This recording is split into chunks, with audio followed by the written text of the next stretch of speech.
Hello, hello, hello. Welcome, welcome. Happy Tuesday. Hello, Hillary, Jacqueline, Heidi, welcome. Go ahead and find the chat if you can. Let me check my audio settings. How are you? Hello, Saya. Darian, great to see you. Alden, welcome, welcome. So see if you can find the chat and say hi, because this will be a bit interactive. Otherwise, I just feel like really lonely. You know, talking to a screen, I'm used to lecturing in public. It's changed for the last few years, so I've gotten used to it, but you still feel like I'm just talking and seeing myself. Welcome, my loves. Hello, Saya, Heidi. Thank you, thank you. So today we have a very, very, very, very exciting topic, and on the Kleshas, which is one of my favorite things to talk about. So I'm really excited to dive into this, and just really looking forward to connect with everyone. Hello, Yvette and Kristen. Hello, Christiana, Angela. Welcome, welcome. All right, so first off, I want to ask you guys, have you ever heard, who's heard of the Kleshas before my bunch of emails that went out and invites? Who's heard of this word Kleshas? Anybody? I see some hands raised. Hello, Dawn. How are you? Erica, Petra, Roberta, welcome, welcome. Go ahead and find the chat. Say hi to me. Otherwise, I'm going to get really shy. Angela's like, of course, Costa Rica, baby. Yes. Yes, this is one of my favorite things to talk about. It's a vast, vast subject. So today I'm just kind of going to chit chat for a little bit while everyone joins. Hello, Melissa. Great to see you. This is a vast subject, and it encompasses a lot of different practices and a lot of different explanations, and all of them are amazing. So today we're going to do a pretty deep dive. Hello, Erica. Yeah, what you will see, Erica says, hello, beautiful, the Kleshas are new to me. So what you will see is that as we kind of begin to look at it, that it's actually familiar. You're like, oh, that's what this is. Ah, okay, because you're going to get some language around the internal practices. So hi, Roberta. Thank you for saying hello. So we're going to get some insight around these, around what's happening, and I'm very much into defining terms so that it's very clear, because I don't want to just throw something at you and not have it be useful. So the other thing is that I love questions. So once I get going, if there's something that is unclear to you, it's not only like helps me if you ask, because otherwise I'm putting things on top of other things and it doesn't help you, but it actually helps you much more to digest. And to show you why this is, I'm going to begin with a fun activity. So 1 second. All right. So, okay, everyone can hear me. We're going to do a little breath practice, and it's going to be timed, and it's not super hard, so don't get wound up. You can just sit there. I want to see, and we're going to time this, so I'll hold up my cell phone up to the camera. I want to see how long you can inhale. So just how long you can inhale for. Some of you do pranayama, it might be up to a minute. Some of you don't practice much breath work, and this is not a breath work course, but I'm going somewhere with this. It's interesting, so you can understand how to learn quickly. So, all right, everybody, when I say go, you're going to just begin inhaling for as long as you can, nice and slow, and then just notice your time and let me know in the chat what it is. All right, you guys ready? All right, here we go. Begin. Start inhaling. Keep inhaling. So we're at 8 seconds. Just keep inhaling. See how long you can inhale. We're at 12, 14. Just see how long until you need to exhale. Just keep inhaling. Notice your time, and when you get a time, just write it in the chat, and you'll see why in a second. So please play the game with me. It's fun. I promise. Just see how long you can inhale. We got 12 seconds from Angela. Good. 16, 29, 24, 15. Hello, Kathleen. Great to see you. 12 from Christiana. Excellent. So I'm just going to stop this. Now, after you inhaled as long as you could, what you notice, next thing you have to do is exhale. And that's actually what happens when we're learning something. So when I start to give you information, you have to exhale. Otherwise, you'll inhale, inhale, inhale, you'll take it in, and you'll get data poisoning. And if you get very good, Yvette, 45 seconds, you've been practicing, yeah? But even if you can inhale, John says 19 Don, 20 Austin. Well done, Austin. Austin's your son. Austin, you definitely got to beat your mom. What you will find is that as much as you inhale, inhale, inhale, inhale, at a certain point, you're going to need to exhale. And what that means is the way that I teach is a conversation. So I'm going to say some things, and then you just write in the chat like you understand, or if you have a question. And what that does is it lets you have an exhale so that we are in a dialogue. So I exhale information, you inhale, yeah? Then you exhale questions, any information, comments, anything like this. And what you will see, and let that pass. What you will see that happens is that you'll be able to retain a lot more. How many of you have ever had like a lecture, and we've all kind of been through high school and college, where you just noticed that you sat there for 45 minutes and you didn't catch a thing? And that's because a lot of people that lecture, Christiana's like, yes. What you see is that you're just daydreaming the whole time because you didn't exhale, you weren't participating. So this is participatory, so that's why I ask you guys to use the chat. And for those of you that do, you'll understand, you'll digest a lot more, you'll be able to input the information. Does that make sense? Can we be in agreement to converse? And I love questions, so once I start talking about this, if you have a question, please ask me. Kristen, thank you. Yvette says, yep. Excellent, excellent. Saya says, love it. Yeah, it's true. So for any of you that might be teachers, you will see that if you once you get people to respond back, everyone has more fun and we learn better. Yeah, excellent. Natalie says, I like the idea. Yeah, it's just, it's the natural flow of things. I don't believe in throwing information at you and hoping it sticks. I want to have a dialogue. All right. So very good. Let's begin then. So this word klesha, I'm going to give a couple of different ways of understanding it so that you can begin to put it into use in your life. So one of the ways, which I really like, is this term coloring, to be colored. And a good way to understand this is I want you to imagine that I just am transparent, that I'm see-through, that you can see through me. And some people walked behind me with a big red wall. As they walked behind me, I would turn what color? I never ask trick questions. Red. Yeah, red. I would turn red. And then as soon as the people left, what would I return to? Transparent. Yeah, I know, I'm being a little Captain Obvious, but we want to get this because what happens, transparent, yeah, exactly. What happens in our mind is that we have an experience and it sticks to us. And so even though the experience has passed, we find that somehow we keep playing it over, or maybe it becomes a little inactive, but another moment, something reminds us of it, and all of a sudden it comes back up. And what this means, this is a klesha. So we have something that's a colored or charged or sticky thing. Roberta says, I want to participate on the chat, but the distraction of getting off and the focus of listening on the phone. So don't think I'm not here. Just text. I understand. Just do your best.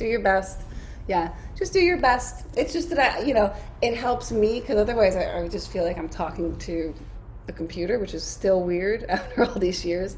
So we could say that a klesha is when we have a charge or a coloring around something, and that it sticks to us, yeah? And Christiana says it happens all the time.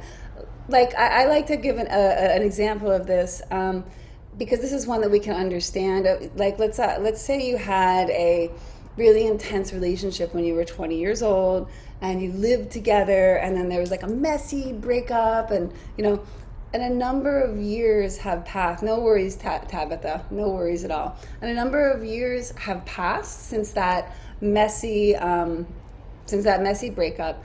And you don't really think about it too much. But then one day you're driving and you happen to drive by the apartment where you lived with this person.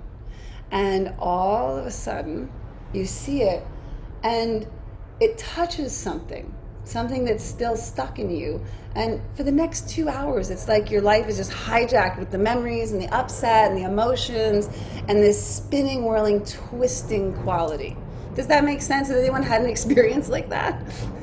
Childhood trauma, correct past life trauma, last week trauma, this morning trauma, because Krishna's like, oh yeah, hallelujah. That's why this is so important. And what I'm going to share with you guys today is exactly what I do, because I've had a lot of sticky moments and they stuck to me. Yeah. They stuck to me, and I wanted to arrive at a clearer view. Yeah, definitely, Tabitha. Yes, Roberta. See, you're mastering the chat. So this, Natalie says music does that for me. Yes, you see that, like listening to certain songs. Who's like her? Like whenever I listen to Nirvana, it takes me back to a very specific moment in my life. And if I stay there and I keep listening to it, it'll pull up the experiences, smells as well. Smells. Exactly. Coming across a photo. Have you guys ever been going through something, you come across a photo and all of a sudden you're like crying? You're like, so, and sometimes it's not like a sadness, sometimes it's like an anger, or a bitterness or a resentment. 9 Inch Nails. Yeah, I mean, I grew up in the 90s, so what can I say? Christiana says, I just went through a note I wrote in a book. Exactly. So there's no way for us to avoid smells of the time of the year. Exactly. And it can trigger like a major loss that you had, or someone passed. And then what happens is that we see our life begins to become disturbed. And this process is the holidays. Yeah, Christiana is a big trigger for many people. This process, because we don't know how to observe it, it's happening kind of just a little bit below the conscious awareness. And when it happens below our conscious awareness, we see that we just get hijacked. We just get hit by this, and we don't know what to do. Yeah? Or maybe you found like you meet somebody for the first time and they remind you of someone that hurt you or angered you, and now you treat this person who's a totally new person from that past colored moment. So we want to kind of, okay, so this is what Kleshas are, these colored things. All right, fine. Now I'm going to give you a bit more... Christiana says, is this the vision of Maya Kosha? Yeah. So that's the Kleshas reside in a level of the self that's beneath our average waking consciousness. And the intention of what I want to share today is for you to have first an understanding of what Kleshas are, so that it's really workable, because we needed that, and then some practical tips that you can make that unconscious. And you can kind of like visualize this as if you imagine like the ocean and the shore, and the conscious waking life is kind of where the waves meet the beach. That's where we kind of live. And this stuff is like what's happening underneath, like the deep, what's moving in the depth of the ocean. What are those deep currents? And we don't usually have a way to access that. Now, yoga, the mind science aspect, and this is considered mind science that we're working on, has a vast expanse of work that guides you through this, how to clarify everything, but it's not really well known. The things that have become really popular in yoga is the physical practices. Yeah, so people do the physical stuff, but they don't get to this, and I think that this is so much more useful, because if you do this, your physical practices improve much more easy. Because what was the block? What distracted you? Okay, making sense so far? Are we still friends? Because I want to share something that I have found is a very useful tool. So this will be your first tool. So let me know, and I'm going to do a screen share. It's making sense. So this will be your first tool, and yeah, it's good stuff.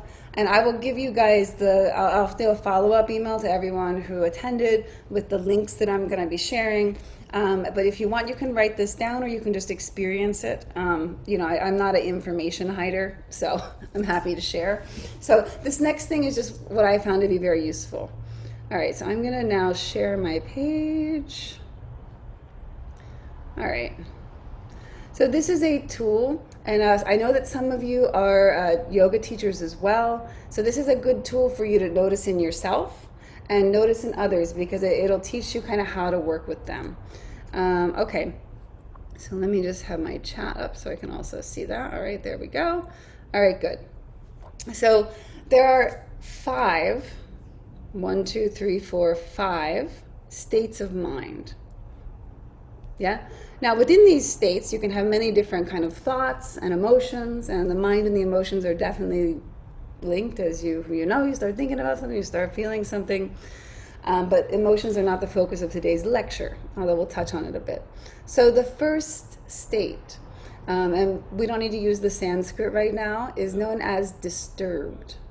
So disturbed, and I'm just going to use some analogies from like what I might see in a yoga studio. Someone comes into the class and they go onto their mat and they're sitting there, and you just see that they're agitated, and then they might put their head down and start to cry. So this is what we would call disturbed. Disturbed state of mind can be emotional. It can be troubled. It's some sort of upset. And when I say disturbed, can you look back in your life and kind of see, sometimes I like wake up 2 a.m. and I get super pissed about something, just something that happened. Yeah. And I'll just be there and I'm like, disturbed state of mind. Yeah.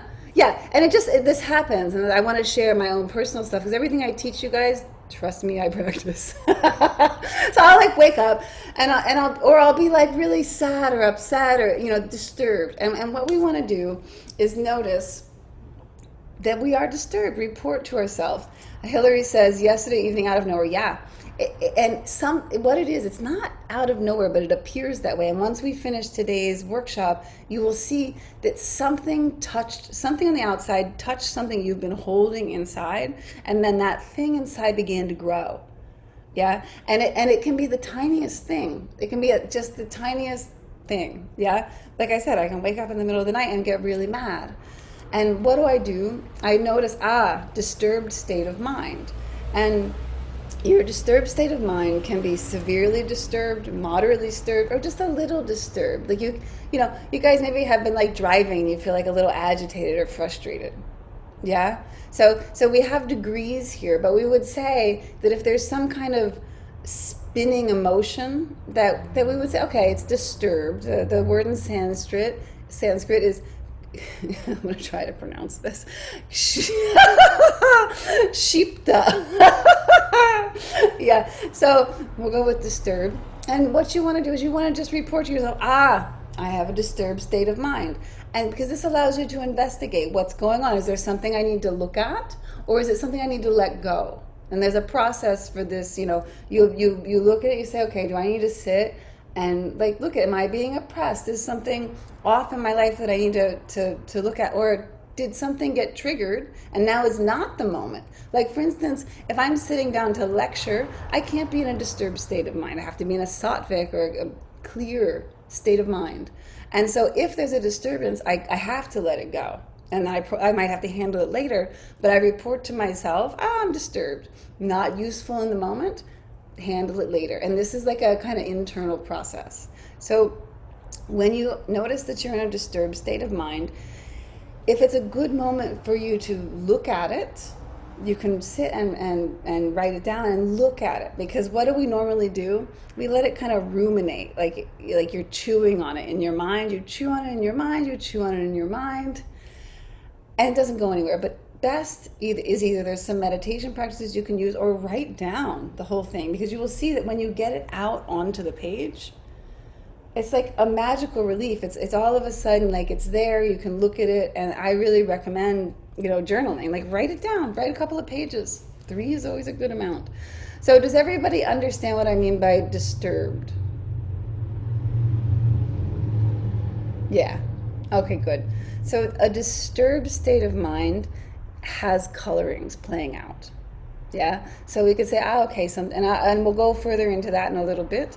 But just by noticing that you're in it already, that consciousness of it gives you a decision. You can follow it and look at it, or you can let it go, or there are other practices you can do as well. But at the moment you see it, now we can do something about it.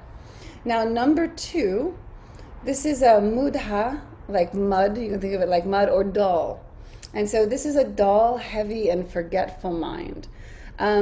So many things can cause this state of mind to happen. Oftentimes it's diet, or stress, or trauma, or sickness, or drinking too much. Alcohol and drugs can put people into this state of mind. And for those of you who are teachers, you need to spot this when someone has a lethargic state of mind. It can also be coming from depression. There are many, many things, but you need to spot this lethargy. And it's not just a depressed state. It can just be dull, like the person had something that was poisonous to the system can cause it, or a stress in the life. We don't have to find the source, but we want to be able to see this muddy or heavy mind, because if you're teaching physical practices, it's not safe to teach someone who's in this state, because they can't pay attention. Yeah, so we want to see it. And in ourselves, if we notice, my mind is dull, this is not a time to beat yourselves up. Okay, if you notice that your mind is dull, you say, what could it be? Yeah, maybe you're deficient in iron. Yeah, and we see like iron deficiency can cause this. Maybe you're really stressed out, but you stop and you say, mind is dull. I'm going to have a moment and see what it could be. Am I eating something? Am I around toxic people? Do I need to hey, no worries, Mika. No worries. Thank you for coming. So this, you just want to notice that it's there and try to figure out what needs to be done to remedy it. Yeah? And it could be a temporary state. You might just need to sleep. Christiana says, wow, many influences. Yeah, you want to notice the state. And then once you notice, dull mind, then you can look and say, what could be causing this? Because you need to look. Making sense? Do we understand this? Can you think of, Christiana says, mine is diet. Yeah, food. Tabitha says, it seems temporary, depends on time of day. Yeah, it could be that you get dehydrated. It could be you need to rest and do some yoga nidra. It can be lack of sleep. Yeah, lack of sleep or too much sleep. Yeah. It can be, exercising too hard, vitamin deficiency. It can be so many things. And if you notice it, this is not a good state of mind. So we would call it not useful and do something about it, whatever that is. Maybe you need to do a steam and a sauna. Maybe you need a fast. Adelina says, why is having a body so hard? Listen, it's true. Here we are on this planet, and it's, Christiana says, can many think it may be a memory issues? Can be memory issues. Yeah, it can be, but usually that's not what we're talking about here. Dull state of mind, and I know what you're asking. Sorry, I just took it off screen share to talk to you guys a little bit more. Dull state of mind. Can be memory issues, but not really. It's usually caused by something else. Yeah, iron deficiency, listen, is something I see a lot. It's something I see a lot. And if you and I recommend general supplementation with iron. The best one I've found is actually really cheap ones. I buy all the fancy hippie ones, and I'm like, oh, this will be great. And I don't feel an effect because I struggle with anemia. But I found that if I buy a couple of the cheaper ones, just take it a couple times a week, that it really helps. And you want to take it with vitamin C. So it can be that. It can be lack of vitamins. So we always want to go for the simplest possible solution and just do a kind of wide spectrum general supplementation and see if we feel better. Because if that's it, that's an easy thing to solve. Okay, so let's continue. The next one, and this is the most common state of mind, is number 3, vikshipta or distracted. The vikshipta mind is distracted, occasionally steady or focused. So this is the one that, if you're a teacher, you will see the most. Your students come in, they're on their phone, they hear a noise, their eyes move. You will see most people nowadays are in this state of mind, and it's a standard state of mind. This is what I do when I see people in this state of mind is I change it to the next one. We go to number 4. We get people to become focused. So but this one isn't like disturbed. It's just easily distracted. You know, how do you spot this? Is eye movements. Yeah, you'll see like someone's in a yoga pose or someone's doing something. You'll see their eyes are looking around. Their attention is easily pulled. And this is we could say it corresponds to beta brainwaves. And this is, so I'll just take it off screen share while I talk about this. So this particular one is the state that most people wake up in, spend the whole day in, and it drops into the other states. So these 3 states, disturbed, dull, and distracted, are all what we call like a not optimal mind. It's like if you're distracted, like let's say you're trying to write something, and every 2 seconds you get like message on your phone, you go there, and so you will see you get nothing done in life. Or if you're trying to spend time with your family or your friends or your loved ones, and they're not present, either they're distracted and daydreaming or they're on their phone. This is it's very common now, but it's not healthy, because what you see then, and like I have a story about my family. My sister, I would come to visit, and I would be there, and she would be distracted like the whole time and not spending time with me. And then when it was time to leave, there would be a whole big disturbance, like, oh my God, you're leaving. I feel like I didn't spend time with you. And I said, you didn't. You were distracted the whole time.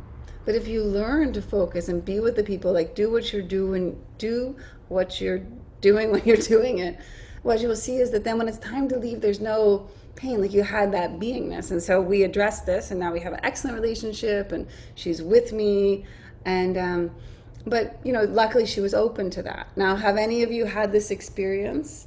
Tabitha says, yes, I notice I have to be in a specific state of mind to be able to write. If I'm not in it, it won't work. Yeah, exactly. And that's something like, has anyone noticed like distracted mind in themselves or in others? Yeah. I mean, now it's like how people exist, because the constant bombardment with messaging all the time. I mean, you should just drive in Miami. Like, I think that they must have passed a law that it's illegal to drive here without looking at your phone. Yeah, Cecilia, all at the same time. Yeah, and so these 3 states of Tabitha says, this how it is how most people exist all the time nowadays. Yes, it is. This is how people exist. And I want to tell you guys, it wasn't this way for a lot of humanity. Yeah, they would be distracted, but there was a lot of moments where people were actually focused or doing one thing at a time. And what's happened is that our lives have become just extreme multitasking, but we've never been trained in the correct way to do multiple tasks at once, how to split your focus correctly. Because we didn't learn how to focus, like really learn how to focus on one thing. If you can't focus on one, how can you focus on 2 or 3 or 4? Hillary says the distraction of a lot of technology. Yes, a lot of technology does this. My mom watches so much TV to decompress, she can barely have a conversation with me. Yep. It breaks my heart, you guys, this fact, because I know the potential of a human being. I know that humans can, you're a spirit in a body. You're like a god that decided to wear this for a bit. You have so much potential. But what do we do? Oh, thank you, Roberta. Don't look. Focus on the words. But this is what we see, is that everybody has become, thank you, Christiana. Shameless plug, it's Formula Flawless. I had one of my students stop by the other day to bring me some neem. Hi, April, it's good to see you. To bring me some neem. And she walks up and she's like, it's not a filter. Your skin actually looks like this. I'm like, yeah, lies cost extra, you guys. So we see that now so much of humanity hasn't learned to be with anything. They're They're always on screens, oftentimes 2 or 3 at a time. I mean, I do it myself, but I also stop doing it. I take time, I turn my phone off regularly, I take a break, because it's not a problem for you to multitask. It's a problem for you not to do it well and not to do it consciously. And so what we see now is that no one can sit still in meditation. Everyone says, Ria, I can't meditate. I'm like, well, we have to understand why, and this is a big part of the why. So let's see. Melissa says, I've been painting while I'm talking and clearing the coloring. Excellent. Tabitha says what you were saying. I love you so much. We are goddesses just wearing these bodies. We are so much more. Yeah, you're just, this is just a gathering. Yeah. And trust me, your self extends beyond this. Let's do a little, do you guys want to play another little game to just see? And some of you have done this with me before, so just play along. But it does show you how your mind is actually working. It begins to show you the field of the mind. So now just be very honest with this. And you're going to do it there on your own. So go ahead, and I want you to close your eyes. And I want you to imagine a cat. Just imagine a cat. Any kind of cat, big cat, small cat, black cat, orange cat, tiger, whatever kind of cat you want. Just see a cat. And now I want you to take your right pointer finger and just point at where it is. Point at it. Point at it. Now open your eyes and just tell me, where did you point? Where did you point? Where did you point? Window, door, heart, my eye, top left of my room, straight ahead on the piano, right corner on my sofa, window. Okay, Sarah says third eye. Christiana, my head, you got the sarcasm. Yeah. So what we would observe here is that most of you visualize outside of your body. So when I ask you to visualize it, you didn't see the cat in your head, although it is possible. Most of you, if you catch yourself visualizing or thinking about something, it's outside of you. And now I'm going to tell you that your mind field, it extends around you for most people about 10 feet. And you guys know this already, because if you walk into a room and someone's angry, you can feel it. Now, how is that? Because it's an actual physical thing. It's just not dense. It's physical. The mind is physical. It's not spiritual. Mind is a physical thing. Kirsten says on the counter, Tabitha, my cat had a silver star on its third eye though. Oh, it's a cool cat. Yeah? Do you guys see this? Can you guys see that you're visualizing outside of you? And some of you have been with me a while, so I've taught you all kinds of wild and crazy, amazing visualizations. Yeah. Body is in the spirit. Correct, Mika. Yeah. Body is in the, it's more like the spirit is not, it's not physical. So it's nowhere and everywhere at once. It's not confined. The mind holds the body. And what we're looking at today is clarifying the mind. Melody says, yes, I've always had a bubble of awareness around my body. Yeah, who else feels like they have a bubble of awareness around their body?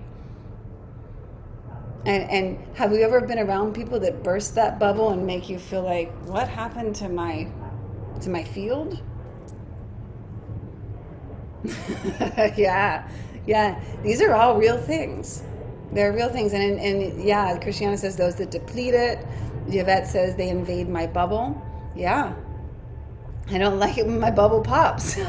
Yeah, so we can see that the mind is something happening outside of you. And while you can densify it to the perimeters of the body or concentrate it smaller, the average place for most people is between 3 and 10 feet.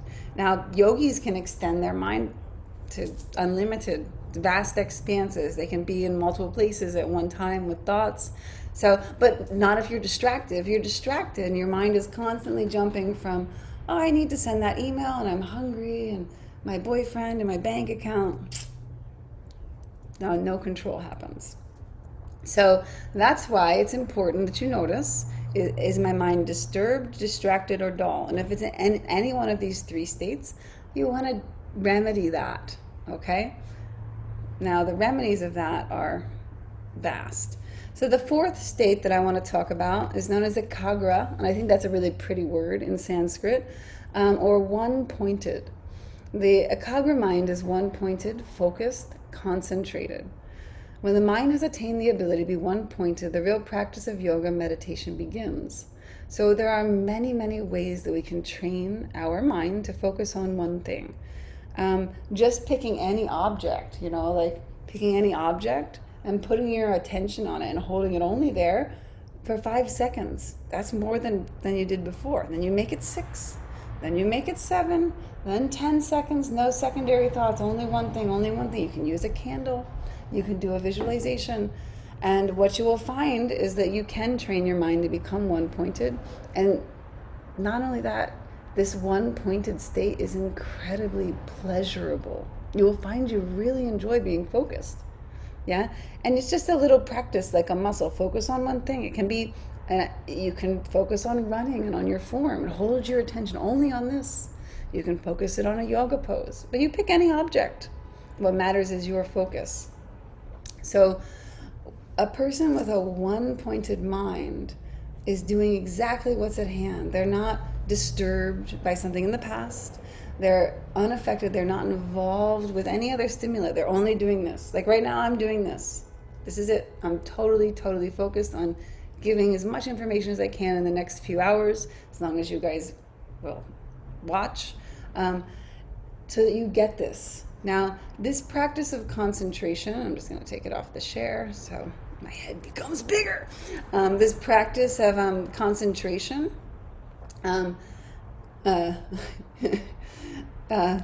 here now, not talking to yourself. Yeah, not chattering on this practice of becoming concentrated is lovely.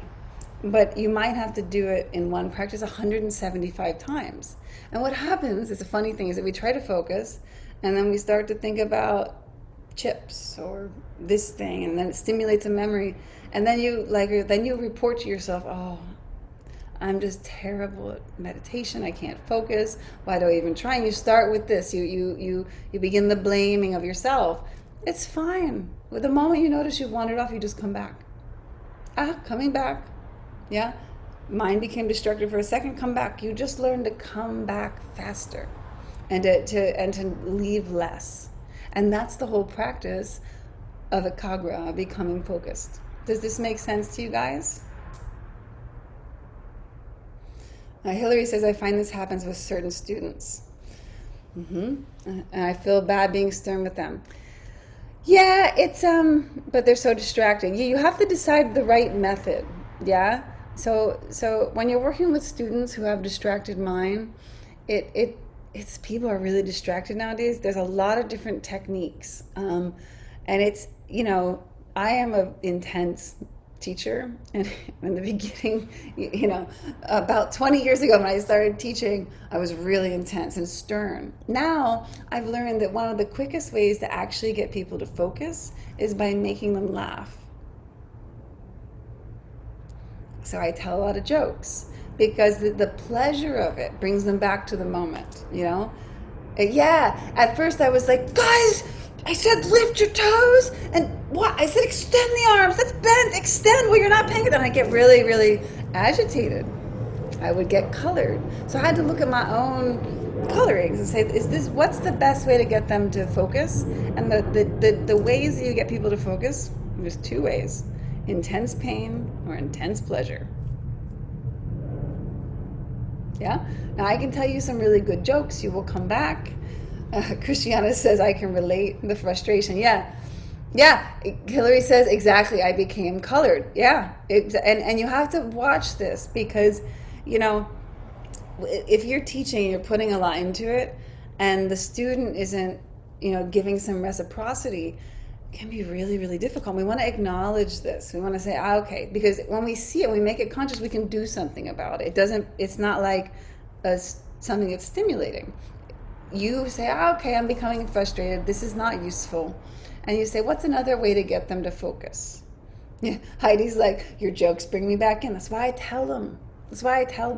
I tell jokes. I vary my vocal pitch. Like I'll speed it up and then I'll slow it down.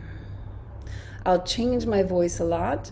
I'll sometimes, if I notice my class is distracted, again, it depends on the lecture. I have to spot the real why. I'll start doing things like this, and I'll make abrupt movement, whatever it takes. I just bring them back.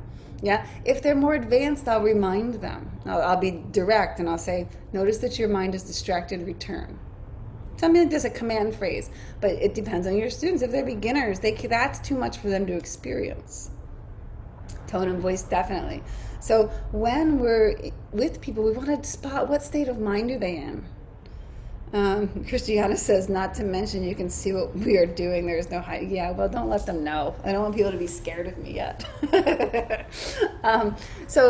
So you want to just be able to see, like, what's the reality of this person, and not take anything personally. In other words, not have your own colorings, because you have to do your own work, be triggered by the other person's colorings. Isn't that funny? Where it's like, I have my colorings, you have yours, and as a teacher I come, I'm like, I want to teach the best thing, and my students are all like over here and over there, and so I have to find a way through, and always the way through is you. You change, you adjust. And that brings us to number 5, which is the goal of yoga. And I think one of the prettiest words in Sanskrit, I love this word, nirodha. And this means a mastered or regulated mind. And I like to use the word mind field, because oftentimes in the West, because we use mind and brain interchangeably, we become confused. The brain is a physical, like, I think of it like a switchboard, essentially. And it runs different frequencies through it. It's a physical thing. It's inside your head. There can be things wrong with it. There can be things awesome with it. The mind is something else. It's not just in here. It's something else. And a mastered mind, nirodha, is regulated and restrained. And you'll see this word restrained, yama, in the word pranayama. You hear it a lot in yoga, restrain, to restrain, yeah? Which is, it's this word nirodha is a difficult one to translate, because when we hear the word mastered, the word mastery, first off, we think, oh, I can never do that. Second off, we think that it's some sort of suppression or force. And when we hear the word restraint, we also think, oh, I'm squishing something down, but it's not this. It's not this at all. It's a kind of delicate, highly aware touching of the universe. And it comes first from training being one-pointed and dealing with the kleshas, and then from being able to reside essentially in multiple spaces at once. And when I say multiple spaces, when you're multitasking, you're regulating multiple spaces and time streams at once. Something you can definitely do, but if you can't focus, if you don't have number 4, you won't get number 5. So does this make sense, guys? Because this helps you to spot what to do. Is if you can't spot if the mind is disturbed or distracted, dull, focused, then the kleshas won't really work for you. And Christiana says, you teach this in all classes without addressing it directly. I see it after the fact. I'm sneaky. I'm a sneaky teacher. I'm dripping. Can you share this web page about? Yeah, of course. This is a big site. So I source a lot of swamis. So here's this. I'm going to send it in a follow-up email, but you guys can have it. So I like to source swamis. Very uncolored teachers is what I look for. A lot of the modern teachers, they put their personality on everything, and it's kind of considered not right in yoga.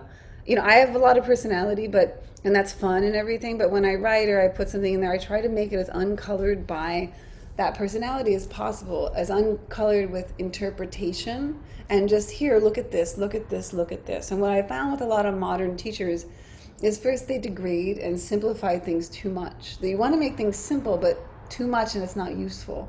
The second is they put a lot of coloring on it.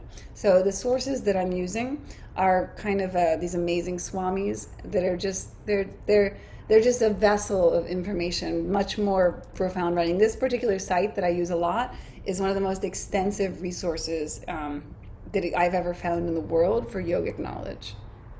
Okay, so how are we doing, guys? Do we have can you like hold up your hand and think, okay, disturbed, dull, distracted, focused, mastered? Can you have that and like spot it and begin? Can you think about, because we want to, I'll email it to you. I just put it in the chat. Here it is again. The website is swamij.com. It's super extensive site. Yeah, because I want you guys to have this clear so that you can see it in other people. And now we're gonna, very focused. Thanks, Roberta. I keep your attention. No distractions. I probably will share with everyone that attended. Yes, as to whether I share it publicly, it depends on what we get into. So we'll see how this goes. Myra says, without clearing our own colors, this will be unachievable. Yeah, it's correct, because what happens, guys, when we have these colorings, and I'm going to move into that next, is that you might have the best intention. Okay, today I'm going to be focused. You have a good intention. You all have good intentions. But then something happens. You see something, or you get a phone call, and all of a sudden you go from that good intention in a good state, and you can't control it. All of a sudden your mind is spinning. We call these spinning, whirling, twistings of the mind field. In yoga we call them vrittis. Just means spinning, whirling, twisting of the mind field. Judgment gets in the way, and you go back to the past. Now I want to touch on this word judgment, because this is like something it comes up a lot. In yoga, we consider judgment, like we think of it more like discernment, as opposed to like, you're good and you're bad. The idea, we actually want you to have excellent judgment, to be able to recognize what something truly is and not mistake it for something else. So the idea, just in the past like 50 years, we've seen the Judeo-Christian values of non-judgment come into yoga, and it's actually not there. Yoga actually wants you to be judgmental. Now that's not, you're bad. It's not like this kind of judgment. We want you to have an excellent discernment. So in other words, I just asked you to develop a new discernment. Yeah? So we want you to discern, to look at something and see, person is in a dull state of mind. Why? I want you to have that ability, not to be like, oh, don't judge. No, you see something for what it is. Look, that's a healthy plant. I don't pretend if the plant starts to get sick, I don't lie to myself. I have good judgment. Yeah? So, and then here, when you find that you go back to the past, which is what Myra was talking about, that now you start to replay this and try to decide what's right and wrong. And in fact, this replaying of the past, unless it's done in a specific way, is not useful. And so that's the phrasing that you want to use internally. Useful or not useful?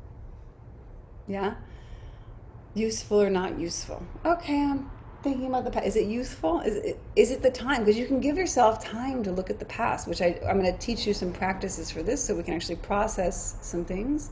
But we want to have this like, useful or not useful? What am I doing now? I'm in a business meeting. Probably shouldn't be thinking about my first boyfriend.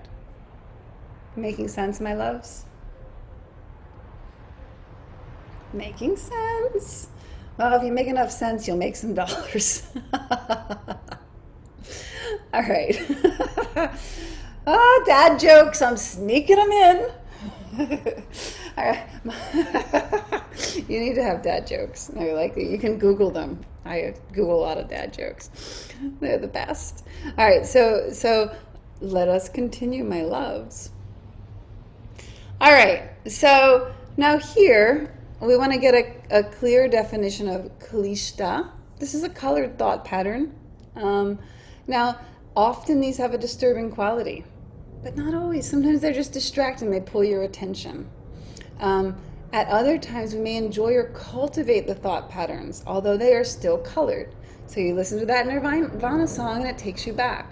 So you see that there's no judgment here. It's just, is it useful right now? Look, I have a free night, and I want to think about, my life when I was 14. Totally legal in yoga, totally fine. Now, it's interesting, we also hold on to our aversions in such a way, we like to keep them too. If you don't like coffee, you like not liking coffee. Yeah, the aversions, which is, we're gonna move through the scale of Klesha soon, but we want to see that it's all of these things, all of these impressions you have about these events are all related to the I or the me. Yeah? Now, the next thing that we want to have is aklistic. So in Sanskrit, whenever you hear this word it means non or not, or it negates what comes next. So this translates to not colored. So these are neutral. Much of the information stored in our mind is merely data. Yeah, I don't have like a whole emotional process when I go to brush my teeth. I just put, it's just okay. Are we out of toothpaste? Okay, I need to order some. Fine. That's like a neutral thought. Yeah. Now we want to have a little bit of a practice so we can observe this process of our preferences. So if you go into public, yeah. So let's look at this. Let's say you go out in public and you have a seat and you just watch people. Now, you watch people and you can ask yourself, which ones do I feel an attraction for or an aversion to? Go sit on a bench, watch the people, and you will see that it's interesting. These are not people you know, but you have preferences. Yeah, however subtle, some might be intense. Like you might see somebody you've never met and feel an intense hatred. Yeah? Now, theoretically that they're all children of God. You know this. You know it. There's a divine spark in all of them. But yet that one guy, it really pisses you off. Why? Mika says at the moment that is pretty much everybody. Yeah, everyone's really quite grumpy. Well, not in Florida so much, and I don't hang out with grumpy people. But yeah, I do see like a lot more... because people they're having all of their kleshas stimulated right now constantly. What's happening on a global scale is all the trauma is being stimulated. When you talk about death regularly, it stimulates loss for people, which stimulates all of these kleshas. They all start coming up, and that's being done. People are losing it. It's, this kind of like, when you want people to overcome something, you talk to them about courage. Yeah, about their inner power, about what it means to be you use a different language. When you want to stimulate somebody's traumas and losses, yeah, because a lot of our traumas are around losing something. Talk about death, it's the biggest loss. Yeah, just constantly put it on the TV, on the news, constantly talk about sickness and death. Anybody that doesn't have all the training that I have, I don't know how they're getting through this, honestly. That's why I'm doing this workshop, is to give people more tools, more information. Because, with a little bit of tools, we can have a lot happier life. Yeah? Making sense? Yeah, the metaverse. You're just going to end up in a pod with goggles on. That's where we're going. It's totally the Matrix. How amazing. Okay. I like nature a lot, so I'll be leaving my goggles over there. Okay, so let's do a little exercise, my loves. So it's a pleasure, Jacqueline. I took a week off, and I'm like, I gotta go and teach something. So I want to do a little exercise with you guys, and I'm just gonna name out some things, and if you happen to have a pen and paper, you can write down on a scale of 1 to 10 how intense the coloring is when I mention each of these things. And for some of you, it'll be aklishtik, meaning uncolored. There's nothing. For some of you, it'll be slight. For some of you, you'll have a strong response, and it'll start to actually stimulate things. You'll see that all of a sudden a story of your past might appear, or even a past life, or something comes up. Christiana says, I love you, and I'm enjoying this so much. I feel my space shifting. Oh yeah, baby. We're all about the space shifting. Yoga is control of spaces on a lot of levels. Thank you, Melissa. You're smart, and your way of sharing is brilliant. Yeah, I've trained to do this. I've trained for how to give information in a way that you guys really get it. And it's taken me a lot of work. Ah, Roberta. All right. So now, guys, I'm just going to say some words. And when it pops up, you can just report to yourself or write it down on a scale of 1 to 10, 1 being not very, kind of nothing. You can even say 0, totally neutral, and 10 being like, oh my gosh, I'm really wound up now. So let's start with apple. Okay, golden delicious apple. Just notice what, maybe you're like, apple, I don't really care. Maybe you're like, oh, I hate apples. And as you're doing this, realize that for everybody, it's going to be different. All right, let's do another one. Spider. For some of you, you like spiders. A lot of you might be scared of them. Some of you might be ambivalent, but just notice what's the response. Excellent. Man with a mustache. Is it neutral? Is it colored? Do you have an attraction, an aversion? Just notice. Eggs. Yeah. Now let's do another one, and everyone can write in the chat what they're on a scale of 1 to 10, 10 being you like it, 1 being, don't care one way or the other. How about chocolate? What's your number on chocolate? 10. 12. Love it. 10. Because he just went to the multitude. 7. So personally, so you guys see it's different. For me, I don't really like chocolate that much. I don't dislike it either. It's a very uncolored. I'm at a 1 with it. I'm it's fine. I'm not offended by it. Now, does anyone dislike chocolate? Melissa said, you could care less. Yeah, but don't get me started on fruit pies. No, that's my weakness. Strawberry, rhubarb, or cherry. Christiana says, after working with you, it's is that ambivalence? So Adelina says, what if I have a hard time knowing what I'm feeling? Is that ambivalence? Yeah, it could be. It could be, but let's try another one. So let's try another one. Somebody walks into a bakery and steals a loaf of bread and runs out. So notice. Just notice. Might be ambivalent, might be a 2, might be a 5. Somebody's walking down the street and steals a purse from an old lady. Just notice your numbers. So it's stealing, we have, but just notice, yeah. Yeah. Yeah. So now, Adelina, was there anything that came up there? Did you feel any number? Because it could be that maybe I wasn't clear on the exercise. It could be that, or it could be that you just don't have a lot of charge around things. Yeah. Anger, 10 plus. Yeah. Okay. Charge is 10, so the higher the number, the bigger the charge. I think it's easier that way. We can calibrate it anyways because we're creative. The bread, I may pay the baker for it because the person was hungry. Yeah, so you see, immediately you went to a justification. Oh, if they stole bread, they must have been hungry. But what if it's some little rich punk kid who doesn't like the daughter of the baker? See how it changes? All of a sudden we have a different feeling there. Adelina says, it's hard to explain. I feel like I just want to know more about what's happening. Curious, maybe. Christiana says, I totally got a charge from that one. Yeah, so you see. Now, how about this, guys? Let's keep going. Smoking cigarettes. Some of you might like it. Some of you might be disgusted by it. So we're just doing we're looking what is the response. Some of you might have smoked and ended it, and now it totally has no charge. You don't even care. Some of you might have smoked and you smell it and you get a big reaction because you want it, but then you hate yourself for wanting it.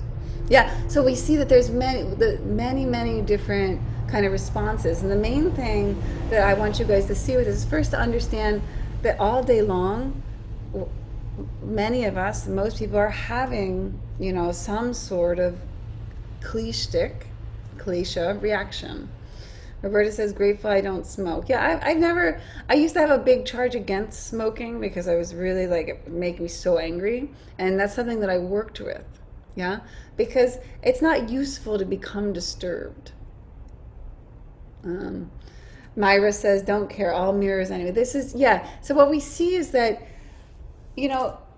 oftentimes we have a big charge, and it doesn't mean that I have to agree with smoking, but if I lose my inner equilibrium because of an external thing, then how is that useful? People are going to smoke, especially if you go to Switzerland. Yeah, they walk and smoke there.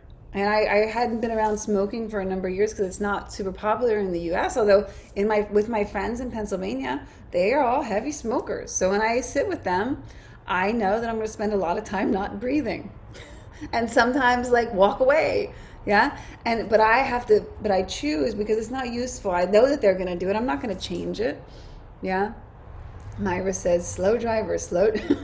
Oh boy, don't get me started on the drivers. Can Kleshas, let me see this question. Hillary says, what about the feeling of passion or deep love? Can Kleshas ever be useful? All right, so okay, that's an excellent question, and I'm gonna answer it next when I define Kleshas more. So far we were just trying to see charge, which is what I would call the stickiness around something. Christiana says, good point. Fans at a football game trying to start a confrontation trigger me. Yeah. I mean, but the thing is that we want to have control. Like, I can choose to enter a fight if I want to, but was it a choice? And this is the thing that we want as yogis. I can choose to do many things, but how much of it is a choice and how much of it is that we get swept away by a coloring? So, making sense so far? You guys can see there's some charges. We all have stuff to work on, because if we didn't, it'd be a pretty boring life. If we were all just totally perfect and enlightened, what would be the point of having a body?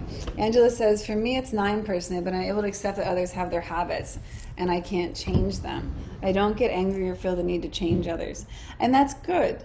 But I bet inside you have a moment where you have to remind yourself of that. And that means that it has been, that particular coloring, you're able to attenuate it. Okay? So I'm backing up here because I'm going to draw things on the board. And hopefully we won't have my regular marker drama. I have a real klesha around markers, which I enjoy. Yeah, it gives my life some coloring. My big issue is my brother has diabetes and eats sugar all day long. It bothers me. Yeah, and he has the right to do that. He has the right to suffer. Guys, it bothers me when I see people suffering. And then I recognize that they have diabetes a lot of times because of the way they eat. And that is that every being has the right to choose what they create. And this was like one of the first lessons that my teacher gave to me, because I was really wanted to save the world. Yeah, and I suffered a lot because of it. And she said, listen, Ray, listen, people have the right to suffer. I was like, I know. And she's like, and you have the right to suffer with them. I know. Or not, Ray, or not. Oh. And so here we find that while we can recognize the other person creating their suffering, it's so obvious to us from the outside, for them inside of it, this is theirs. Yeah? If you try to take people's problems away, they will hate you for it. I promise you. And you say that and you think I'm crazy, but all day long my whole work is trying to take people's problems away. But you have to pull one finger off a little bit and the other, because they're holding to their problems. They love their problems and they identify with them. Like, for instance, let me just explain this a little deeper. Imagine an artist who has the idea that to create good art they have to be suffering. So they regularly create situations of like loss, they lose their relationships, the dramas, the suffering, and you see this and you think, oh, but you don't have to do this. You can create art from another emotional frequency. But if you try to take that from the person, it's so heavily embedded into their identity that they will fight you the whole way. To get them to change state has to be a very gentle process, because they will hold to it. And the more you point to them, hey, you're creating your own problems, the more they will hold to it. That's why you need a lot of skills if you want to get people to let go of their problems. And Jen says, hold on, did you have it earlier? Let's see. Yes, they do. Or a person who is a malignant person. I'm not. If you could let me know a little more on that one. Christiana says, so we become part of the problem by pushing. Yep, exactly. If you push against somebody's pride, you try to fix them, they will resist you. They only a spirit in a very good condition can take like that kind of honesty. So you have to get your students or your group into a condition where you can say, hey, look at this. And when they trust you and they're in a good enough condition, you can speak directly, but most people are not. Kristen says, I'm a bit older and just said I wish I could say hello to someone and they would say hello back without complaining about our age. Yeah. All right. So let me address that real quick. Guys, because this is a fun one. Too sick, suffering to have responsibilities like having a job. Yeah, well, some people love their sickness. When people like to complain, if you want to get them to stop complaining, the fastest way to do it, if you really want to be a ninja, is complain with them. Make it bigger. I remember my dad, he would, my teeth, because he had a lot of dental issues and, had to get, he had periodontal disease and had to get his gums scraped. It was really awful. So he would be in a lot of pain. And, he would call me up and, when I was younger, I'd be like, Dad, a lot in your life is good. And I would try to, it didn't work. And so one day I just said, fuck it. I'm going to just complain with him. And I was went into it and I fully complained with him. Yeah, it sucks. Teeth suck and gums suck. And, it's really awful. And I went there and I went there and I went there and I went there. And do you know what happened next? He got right out of it. You want him to stop complaining, complain with them. They won't stay there. And this is a principle of emotional harmonization. When you are in a good state and another person is in a low state, if you want to get them to come up, you have to go down to them. You match their frequency, and then when you match it, they'll come up, they'll come up, they'll come up. But if you stay up here, you guys know this, someone's angry and you say, why are you angry? Don't be angry. Do they get more or less angry? I don't make the rules. They get, oh boy. But if you throw a tantrum with them, if they're like, I'm so angry at this and blah, blah, blah, and you're like, yeah, it's really fucked up and this, and you get with them. Not at them, with them. There's a difference. You're not like, you're bad. You're not at them, with them. You will see it goes away really fast. Yeah. So this is just a principle. So if someone's complaining and you want to not complain with them for a little bit. I call it play the complain game. Play it, and you will see something changes. All right, Jen says, from experience, I once knew someone who got a lot out of their suffering. They were a malingerer, which is a funny word to me. I haven't heard that word before. I didn't call them on it, just saw it in them and didn't buy into it. Yeah, well, this is the discernment. So guys, we can spot things in people, and I just get uninterested, and I can't help everybody. So it's okay. Everyone can pick their path, and I work with certain people. Are there some, hey guys, check to see, make your setting to all panelists and attendees at the bottom. If you look to the two things sometimes so everyone can see each other. Yeah, all panelists and attendees. Yeah, so everyone can read the chat. No problem. It's a new software.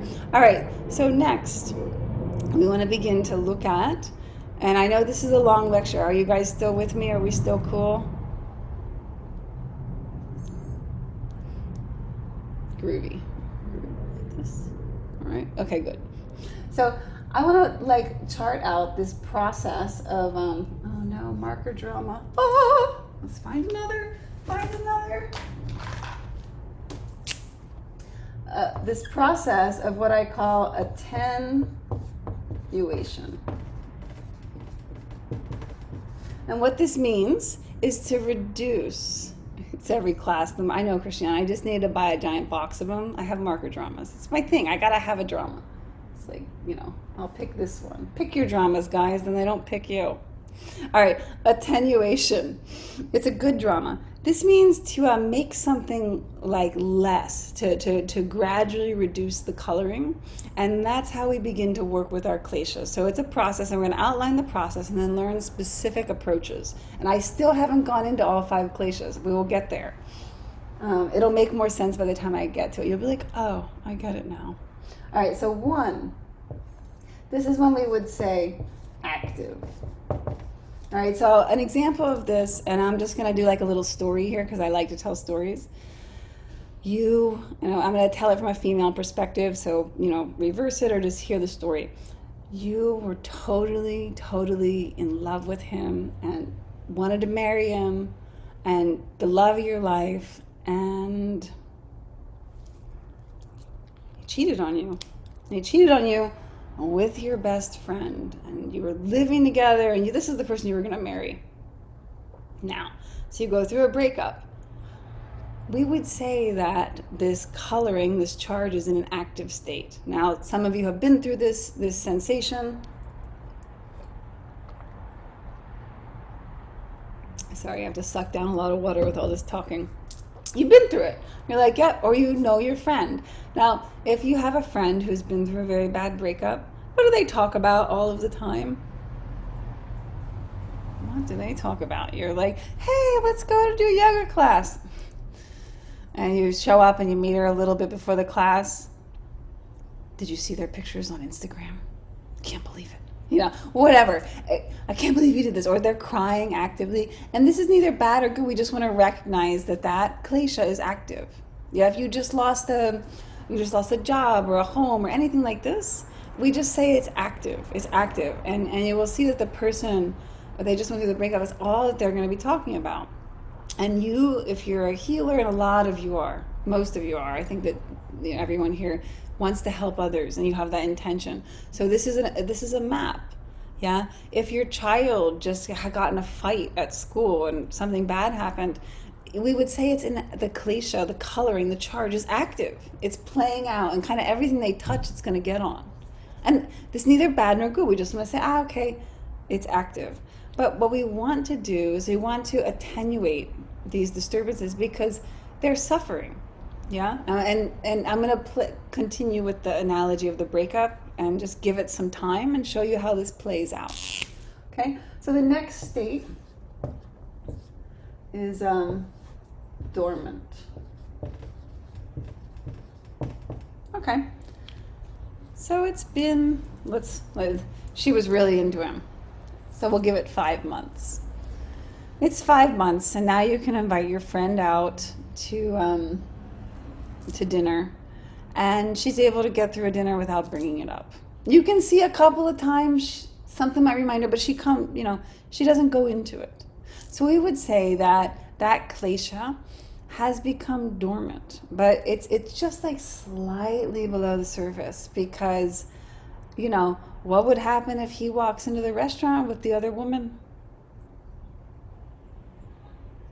She would not be in the same state.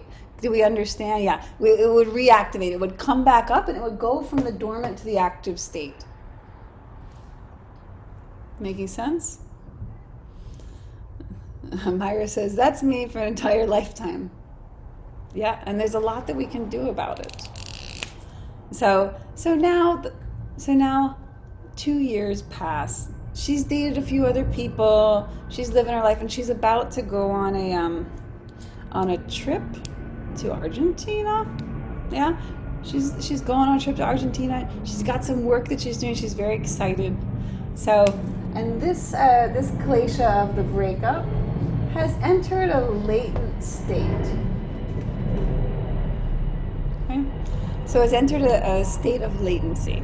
So she goes to Argentina. She doesn't really think about him so much, And while she's in Argentina, she walks into a cool little grocery store.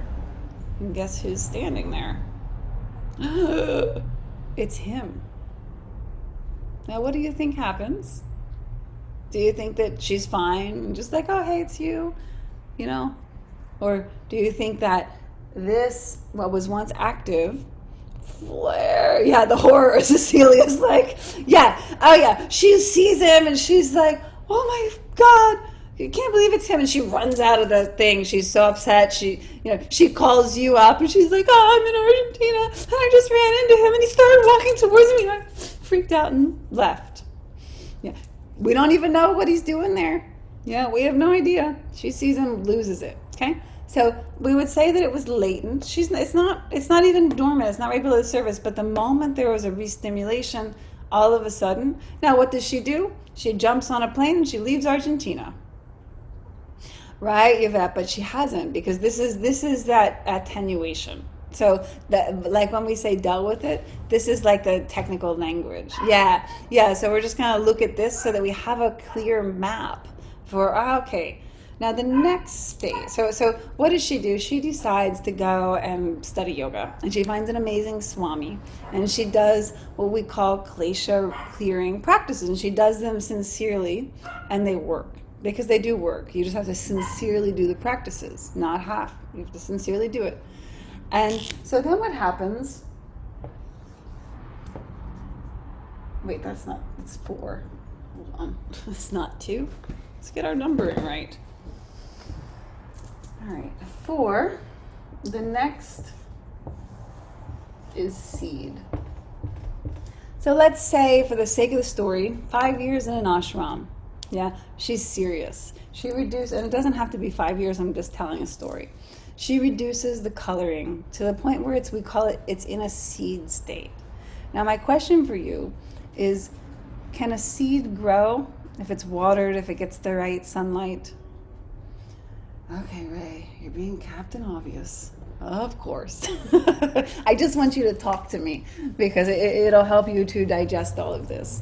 So, yeah, so it can. So this time she flies to Italy. She's doing great. She's got a new job. She's feeling good. Yeah? Flies to Italy. She's buying some like really nice Italian bread at the little grocery store, getting some fresh tomatoes, some amazing basil. She's going to make herself a thing. And who does she see in Italy? She sees the guy. But it's at a seed level. So that means that it's not so much latent, it's a different thing. So he walks towards her and she starts to feel, and she starts to feel, and he walks over and he says, oh my gosh, it's so great to see you. How are you? And she's like, oh, I'm good. You know what? I'm running to a meeting. I gotta go. Then she leaves and she feels this. And she knows it's not fully gone. She didn't stay. Yeah? And she leaves and she starts to get emotions, but she's been in practice, so she knows, what to do with it. And life moves on. But she realizes it's still there. She still has this particular klesha. And this particular klesha is Abhinavation and raga. And I'll translate those next. But it means fear of loss. She lost something, and attraction. And then, of course, attraction comes with aversion, which is the thing she's trying to avoid. So we see that these things start to move, and she handles it. So she goes back to her swami, and she gets some more practices. And now we enter the 5th stage. I know, I'm trying to tell stories, guys, because otherwise this becomes really dry philosophy, and you'll just leave me.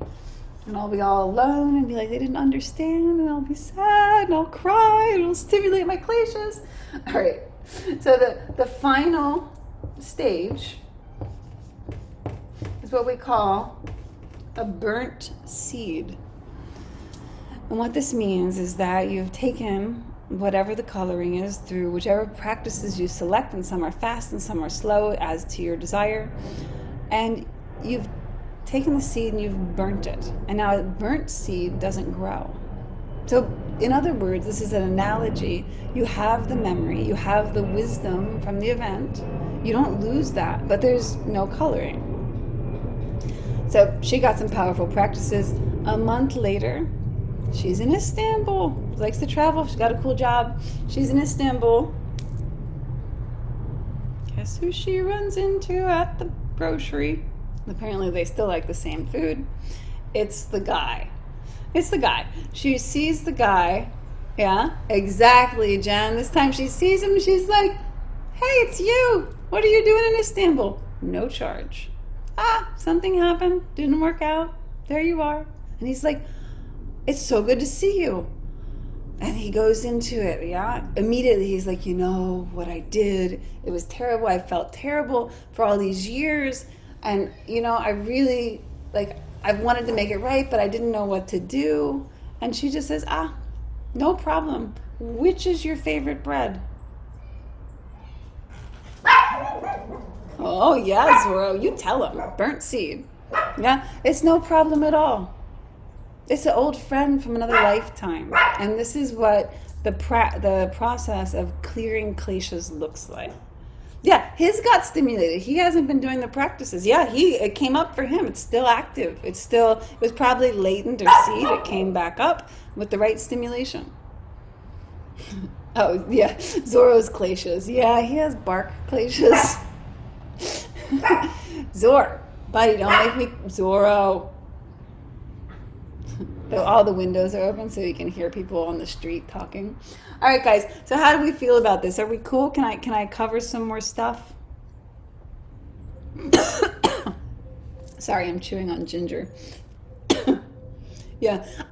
Let's take sorry, I've been like, see what happens when I get into it? Guys, you want to take like a few minutes, like get a drink and go to the bathroom, and then we'll come back?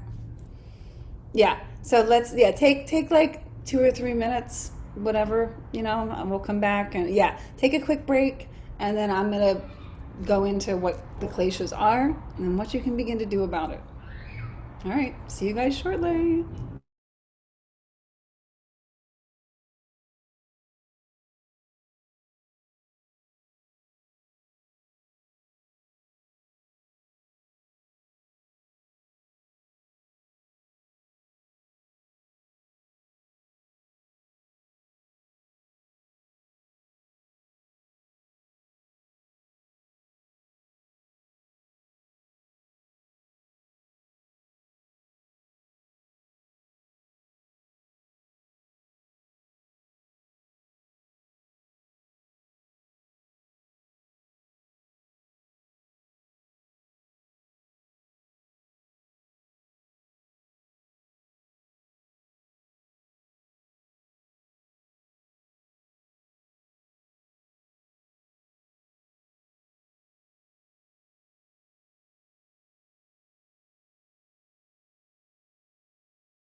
All right, beauties, I am back, and while everyone's returning, I have brought El Zorro, who is sticking his little palmy tongue out.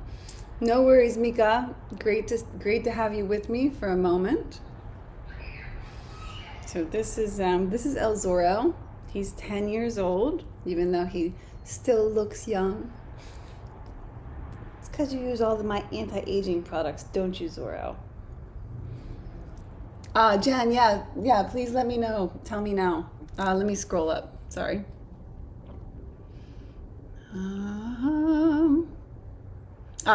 So coloring that is so ingrained over a lifetime, like violence or confrontation, which can cause a deeply physical response later in life. Would that take longer to clear? All right, that's an excellent question. So, this is my fuzzy bunny. It's an excellent question. How long? So do you remember in our last course, Jen, when I talked about intensity of practice? Yeah, when I talked about the different kind of qualities of a practitioner is like, Zoro, he's so cute, he's distracting me. Okay, yeah, so basically I can try to find a graph. Hold on, let me see if I can find the graph. 1 second, because there's actually a great graph of this.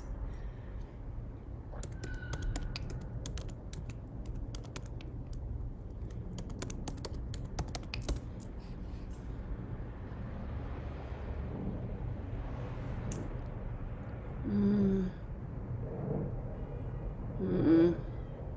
Okay, yeah, I would have to look for it. Okay, so I would just explain. I have a cool little chart.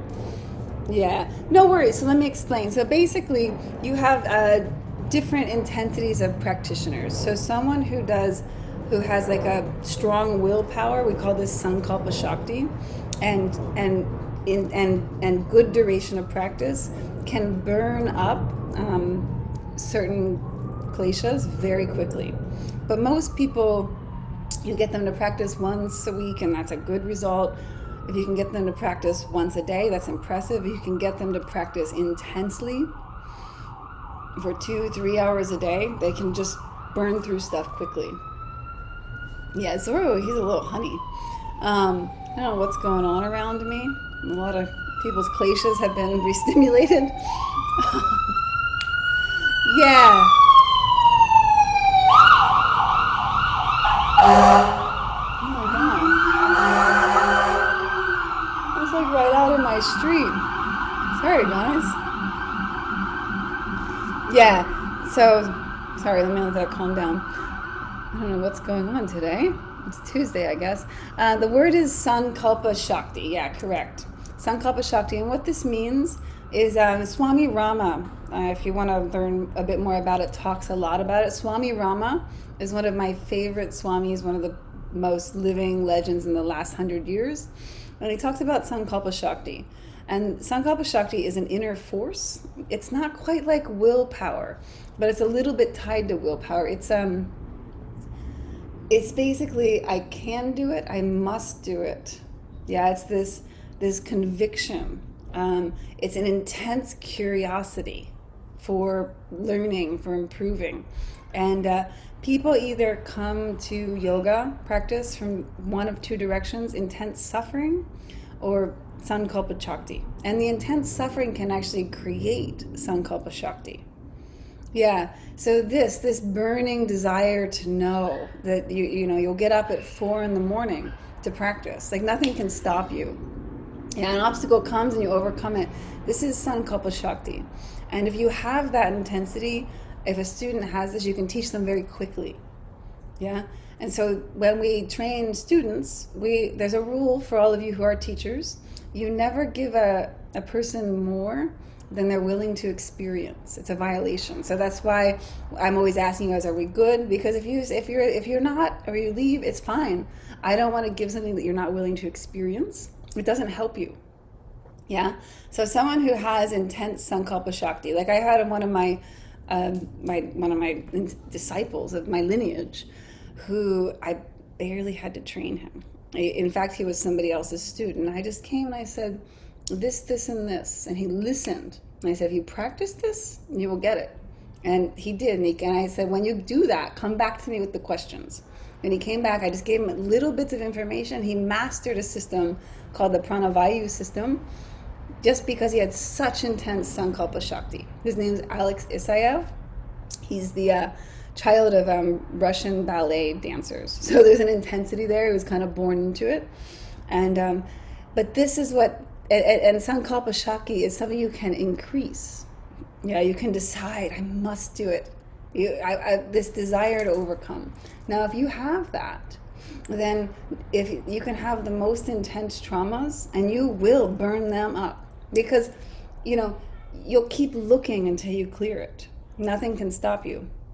But for most people, they have more distraction, and they're not so interested in here. Let me find this. Hold on.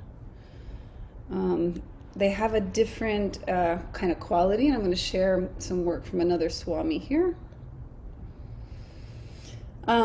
So this is we're going to get into the Kleshas shortly. But this thing, avidya, is a big word in yoga, and it means not knowing. So non, vid, knowingness. And so there's kind of 4 different kinds of not knowing. So a person can be unaware of spiritual nature of self. They just might not know, yeah? But that person is not turning their back. And in fact, if you say, hey, and you give them some information, this person oftentimes will turn towards spiritual sadhana and have strong Sankalpa Shakti. The second one, truths are known. You've heard the spiritual things, but you're not inspired to engage them. So this person has low Sankalpa Shakti. They might not understand why it's important. That can create low Sankalpa Shakti, or the benefits, or they could be just really easily swayed by those around them. Because I will tell you this, if you start a spiritual practice, the people around you will try to stop you. In subtle ways, more or less, depending on your groups and your age. And I always make a joke about this, and I say yoga destroys your life. Because it does, it destroys that old life. And this is one of the things, people will try to sway you. They'll come up with all kinds of reasons why you can't do it. You must overcome that too. And if you're really skillful, be kind to them. But oftentimes you just have to walk away and do your sadhana. Okay? So third, the person might not be open to or might actively oppose principles of faith. In this case, the ignorance could stem from past hurt. Maybe they were involved with a faith tradition, with a spiritual practice, and they got abused. I mean, there's a lot of abuse. Like, let me tell you, there's a ton of abuse. And it's like, I think one of the most abusive fields, because people come so vulnerable and so like in a state of like, please help me. And there's a lot of predators on this path. I don't make it that way. It's true though. So someone could avoid that because they've been hurt. And the fourth kind of ignorance and is someone who sincerely is seeking, but they just haven't attained. There's a lot of people that begin a practice and they get stuck in the middle ground. They start to get inspired and things go well, and then they don't get a good teacher, and they can't quite, and they don't have enough sankalpa, because if you have enough burning desire, nothing can stop you. Bad teachers, you will learn from them. But a lot of people, they get stuck in the platitudes, they get a little bit of success and they stop doing the inner work, and it never really stops. Internal vigilance. Yeah? And so how we can say when we're talking about ignorance is, and I love this, the Swami put the Tao, because you will see that all spiritual systems, they all have the same, they might talk about it differently. And I love the yogic system because it's really in depth, but the Tao is also good. When a superior person hears of the Tao, she diligently puts it into practice. When an average person hears of the Tao, she believes half of it and doubts the other half. When a foolish person hears of the Tao, she laughs out loud at the very idea. If she didn't laugh, it wouldn't be the Tao. So when it comes to, this is a free lecture I'm giving, yeah? Open to whoever, thousands of people. You are the ones who heard this and said, wait a second, I need to know more. So you all have good Sankalpa Shakti, because this isn't an easy thing to kind of look at and to go through, yeah? Making sense, my loves? I'm going to erase this and get on to some more cool stuff. All right. So far, we understand that kleshas are colorings. Okay, something sticky there. Now we're going to make it very clear what those colorings are. And then next we'll learn how to work with them. And stay with me as long as you can. I'm doing my best to cover a lot of road in a short amount of time. Okay. So I am going to tell a story which some of you may have heard before, but I think it's a very beautiful one, taught to me by this amazing Rinpoche. I've done a lot of study of the Buddhist traditions, so I really like this story. Angela says, without our kleshas, who are we? It's a scary thing. That's an excellent question. You are nothing. That's your true power. You are empty. Everything else is just about what I'm going to explain. It's the process of differentiation, and it's the veiling of your own true nature. Yeah? And this is the thing, is that's why we have to do these practices as you're comfortable doing them. Because we will find that as we begin to uncolor things, you will ask this, who am I then, if I'm not the things I'm attached to and if I'm not these things? And the answer to that is you are Atma. Atma means a nothingness which creates something. It's spirit. Spirit is a no thing. It's not in the physical universe. I can explain that process extensively, and I will be in the upcoming course extensively. We're going to learn this, and that's hold on, we got a plane. It's very noisy here. So, well, what we want to do is we want to first understand it, and then just begin to uncolor a few things and see who you find. See the space. See the space that just by having this knowledge, already you will wake up in a different world.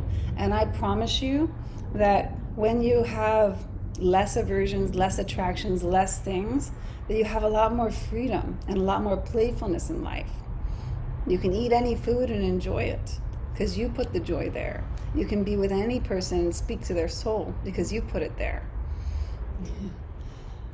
Yeah, Tabitha. Well, I'll let you guys know it's starting in January, of course. So I love to teach, but let's get into this because this is a beautiful story. So I'm going to make it really dramatic as much as I can. So this Lama, and I just love this. I spent several days studying with him privately, and it just really is a great explanation. Lama, it's like a high-level spiritual teacher, a Rinpoche. I think he's actually a Rinpoche. He was a Lama, now he's a Rinpoche. Yeah, it's just means someone that kind of knows something, that's done some work. Now, oftentimes they spend a lot of time in ashrams. There's a Lama, then Rinpoche, then, you've heard like Dalai Lama. Yeah. So he says that the Kleshas is like a demon mother. And this is the language he used, which I just love. And that demon mother is ripping and tearing through space, twisting the physical universe. Yeah? So that demon mother has a name. And so these are the 5 Kleshas. There's only 5, but you're going to see how they work together. So the first one is the demon mother. Yeah? And her name is Avidya. Now, as I go through all 5, I want you to know that this is a hierarchical system. And so what that means is if you slay the first demon, all the rest fall away. Okay? So this demon mother, she gives birth to her firstborn son. His name is Asmita. All right, so Avidya, this we call in yoga. I'm going to translate these words well, and you'll get the recording, so you don't have to take notes, but you can if it helps you. Avidya, this we call the primary forgetting. It's the veiling of self. When you decided as a spirit, because spirit is all-knowing, all-powerful, has no location, no differentiation, no separation. It's a different universe. Spiritual universe and physical universe are different universes. So the spiritual universe got bored. Now, why? You're like, how do we end up here? Just imagine this for a moment, that you are all beings, and you're playing a game of basketball, except that you're the other side too. Yeah? So there's 2 of you, but they're both you. And now you go to play a game, but you know everything the other player is going to do. Is that fun? Is that a fun game if you know every move they're going to make? No. What do you guys think? Would you get bored pretty quick?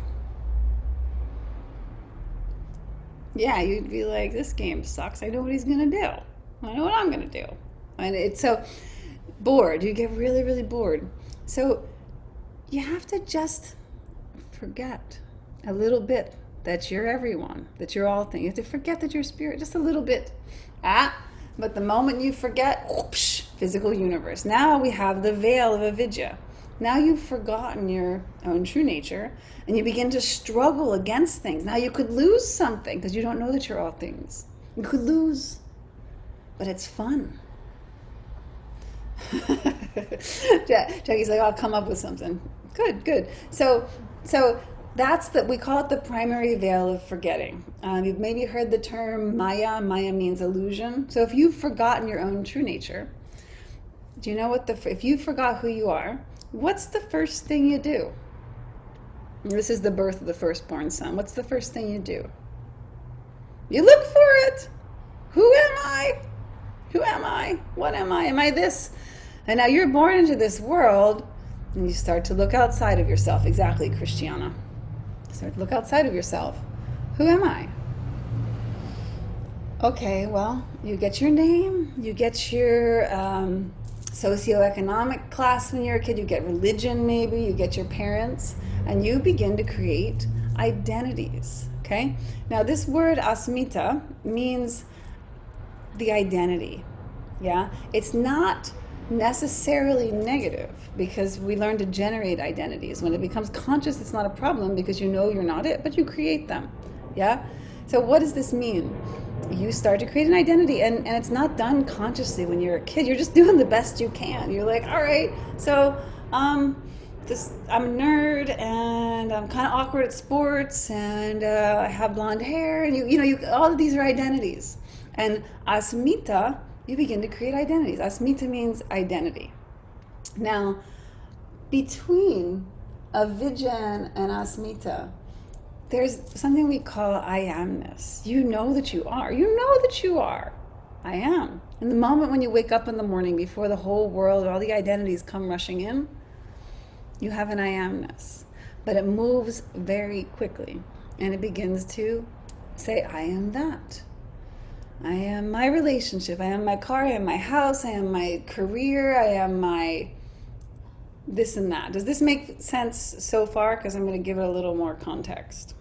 Making sense so far? Like asmita just means identity. Excellent. Excellent. Thank you for talking to me. It's super useful because you just be like, oh, I understand now. So asmita means identity. Now let's just say that you have that you're a nurse. Okay? So now, let's say you're a nurse. I'm going to give you some identities. I'm going to see how they work together. You're a nurse, and you're a single mom, and you're 15 pounds overweight, and you need to get your hair done. So these are all identities, right? They're all identities. That's just 4. There's a lot more, but we'll just work with 4.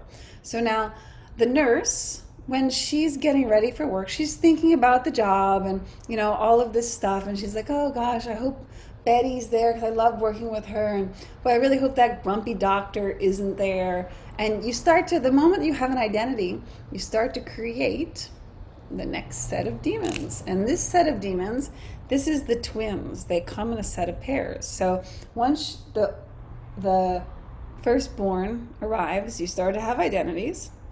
Then the next 2 arrive, number 3 and 4. And they're raga. Oops, let me spell that correctly. Raga, and raga means attraction. And the other side of that is devesha. And devesha means aversion. Okay, so that she has some preferences. She likes working with Betty. She doesn't like that mean doctor. Yeah, and now she has some other identities. She's a single mom, so she has all of her concerns with her child. Let's say the child is 7 years old. She's concerned about him getting to school. Yeah, maybe she drives him in the morning and then goes to work.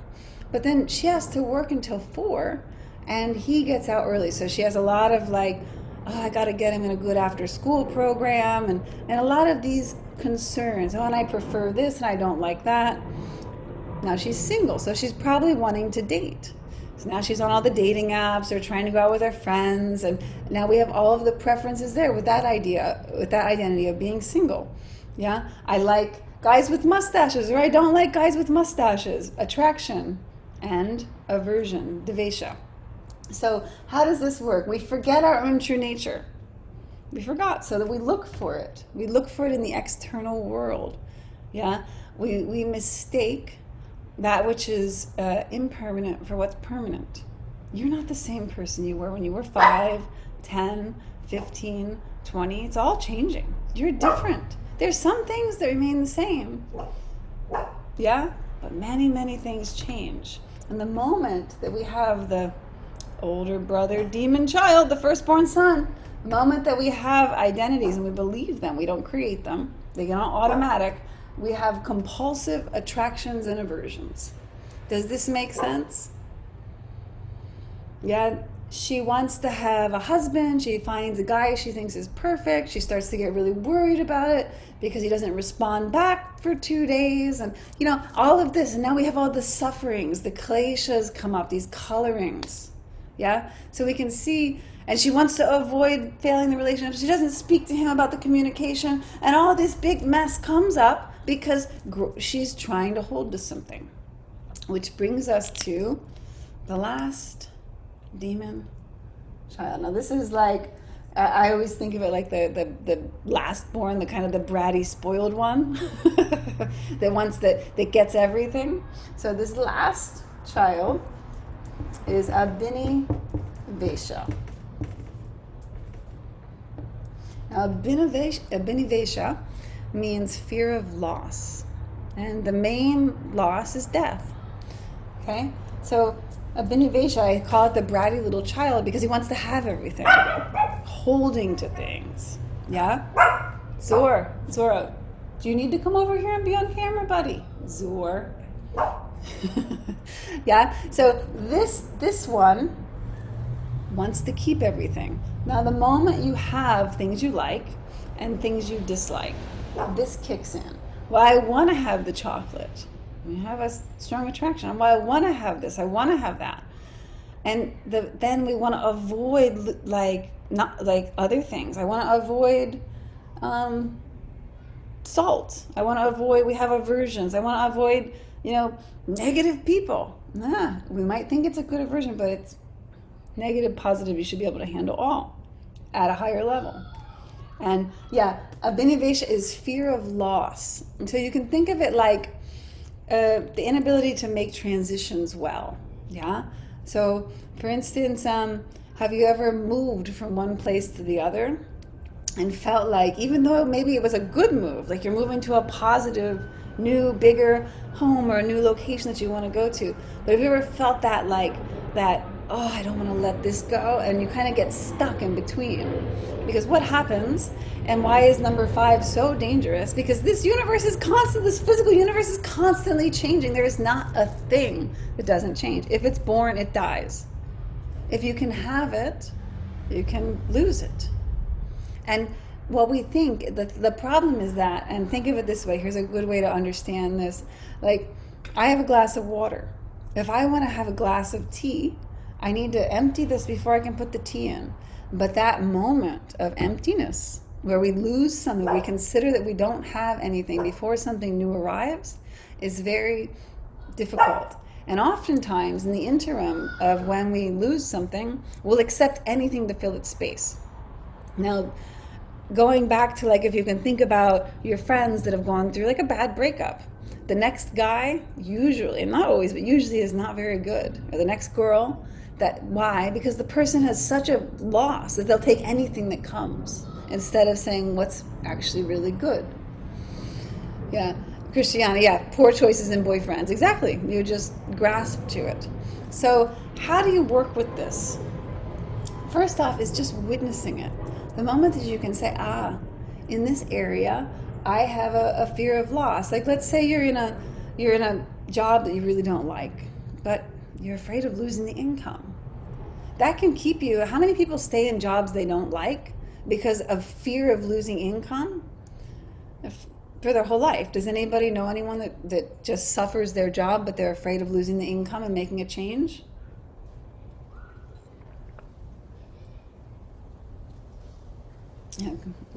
Yeah, Christiana says, I stayed in an abusive marriage for fear of being on my own again. Yeah, exactly. Almost everyone. Yeah, that's what I'm saying is once this is explained, you're like, oh, it just clarifies everything. Yeah, I was one of them, a bad job. I used to be that way. Yeah. And so how do we work with this? Yeah? How do we work with this? So the rule is, as you can clear each klesha step by step, or try to kill the first one. And so I like the word slay, because we want to slay our ignorance. We want to remember, if you remember your own true nature, and we call this self-realization in yoga or enlightenment, you realize yourself. What are you? Yeah? Your body changes. If it changes, it's not you. Yeah, and the more you realize this, the more you can affect positive changes. Tabitha said, yeah, for sure. I've been with jobs and built. Yeah, me too. We've all had that. Yeah, and this gives you a map to say, okay, where is it at? And there are practices in yoga for each of these. Now, I will say the easiest to work with is number 3 and 4, because we have a lot of familiarity here. We can really spot, have you ever found yourself, you're a little hungry and you start thinking about your favorite food that you want to eat? Anyone ever do that? No one ever, Ray. Never. No, I would never be really hungry and think about my favorite food. Yeah, so let's say you think about it and then you decide that you're going to go and have lunch there. And you're like really, and you're thinking about it and you're finishing up your work and you're like, I'm going to go and have that favorite sandwich or whatever it is. So you go there and the restaurant, not open today. What happens? What happens? So bummed. Okay? So this attraction you had to the thing, when you don't get it, re-stimulates this I didn't get what I want, which reminds you of all the times you didn't get what you want. Now, on an extreme level, someone not getting the sandwich they want can put somebody in such a downward spiral that it re-stimulates everything they've never gotten, and they can go into a depression from something this simple. Yeah, disappointment. Christiana says, for me, then not satisfied with substitutes. Roberta says next. Attachment to expectation. Right, no substitute. Yeah, so we want to see this process, because now here's the fun thing, is when you have these under control, when you have a good relationship, you've like slayed each of these demons, you can like anything. Like I can go to the favorite restaurant, see that it's closed, and decide to like that. Okay, well, this just come another day, and what a lovely experience. Wow, I really had a lot of desire for that. Jen says, unless you have not gotten what you wanted for so long that you've gotten used to it. Yep, that's another state. And so that state leads to a person not making any effort at life. I can't have. And we call this, you probably heard me say, talk about either broken havingness, like you can only have things that are broken, or can't have. There's a lot of people that can't have money. Did you know that? I worked with a lot of like yoga teachers, and that they can't charge for their services. They can't have money.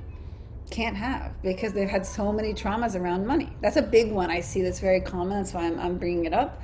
And to do that, you have to work with it's actually a deep klesha for a lot of people. They have a belief that they can't have money. Christian says, I'm working on that very hard right now. Yeah. Jen says, can't have in many areas of life. Yeah. So if you look at where you have this phrase, I can't have that. Yeah. And this is where, deeper protocols of like what I'm doing, this whole detox, we're going to be working on this. We're going to clear out the can't haves, because they just, which of the 5 can't have? So this is when there's something that you wanted. So it's raga and Abhinavation together. So these, I'm teaching them separately, but they all they're together. Yeah. So what happens is you want something, you don't get it. You want, you don't get. You want, you don't get. Then you become identified, asmita, with not getting something, and because you've gotten losses too many times, and so you just decide, I can't have it. Angela says, we addressed my not having this in CR, and I'm feeling much better about having this and allowing myself to receive. Yeah, Angela and I did some private sessions in Costa Rica, and it was a big breakthrough. It was a big breakthrough, because you saw, like, wait a second, I have and there's different like kinds of havingness. So for instance, this is a really interesting thing, and it's tied to asmita, raga, and Abhinavation. Yeah, of course, that's what I came for. I love that. I love when people are like, wait a second, I can have. Yes, you can. But we have to look at where the can't have came from. So if you have a very strong I can't have, you have a chain of events.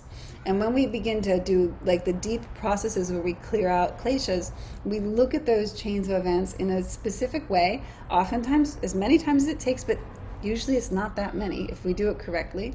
And what you'll see is that consciousness, that decision that you made that you can't have, can be undone very quickly. And the miracle of this is when it's done like in a good group. Like I like to work with a group because you guys will see that you'll feed off of each other and you'll actually support each other a lot. That can't have will become no problem having. I have. You'll be able to have. Now the other one I see a lot, and because a lot of people that come to yoga have come from a lot of suffering. Yeah, a lot of suffering. Is what I call broken havingness.